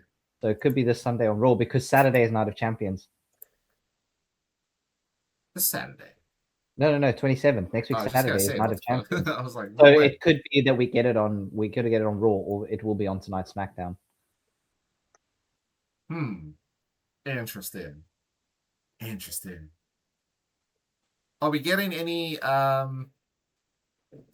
We got any King of the Ring stuff on Raw this Monday? So apparently, from what I can see, what the O2 things are saying is 2 guaranteed matches is a World Tag Team Championship match of the Visions, Braun Breaker, and Austin Theory. We do have a tag team match versus the Street Profits, and then Brie Bella and Paige versus Bailey and Lyra. More from your favorite versus Oba, Seth, Liv, the Bloodline, Penta, Cero Miedo, that's gonna be great. Becky, Javon, and many more. Card is subject to change, but apparently we do have 2 World Tag Team Championships. I know that Chad Gable is doing sign-ins before the Raw. Paige is not losing, not in London. Not in London. Never in London. No, I would love that though. Because Paige should be a single star. Get her away from Brie Bella. Yes, 100%. But again, it shows how dog shit the women's tag division is. That's also true. WWE. It's also very, very true. But anyway, we digress. As we do on this podcast. Thank you so much for listening to BTF and Dubs. Appreciate it. Let us know every single one of you what your dubs are, what your not dubs are. We got the rating system now, so not a dub, definitely not a dub, not a dub, no dubs. We just didn't get anything going on this week just because of how much we had to recap, but going forward, expect that and expect many more things, such as so we have IAW recap coming up this weekend. We have our post live Raw. We're not going to do it live. Don't get us wrong. But our live Raw experience podcast. The one thing I am looking forward to the most. We built the brackets. It's going to be great. We narrowed it down from 128 to 64 best wrestling themes of all time. We're going to have a guest star, Mr. Connolly. Mr. Connolly on it. It's going to be great. We have a lot of brackets, actually. We came up with a whole laundry list of brackets we should do. Let us know if you want us to do any brackets. One thing I'm looking forward to maybe more than the theme songs, Guzzy. Mm-hmm. Best tag teams of all time. Because I have a sleeper one on there that we chatted about. We have spoken about many more. We're going to have a tag team. We're going to have factions. Finishing moves. Finishing moves is going to be good. Finishing moves is going to be great. But yes, so we have a lot coming up. Again, thank you so much for listening. We really appreciate it. Don't forget to like, share, subscribe. Hit the bell as well. I don't know how people sign off YouTube stuff. I never get to that part of the video. We appreciate you all, and we'll catch you again soon. And don't forget, 2 sweets.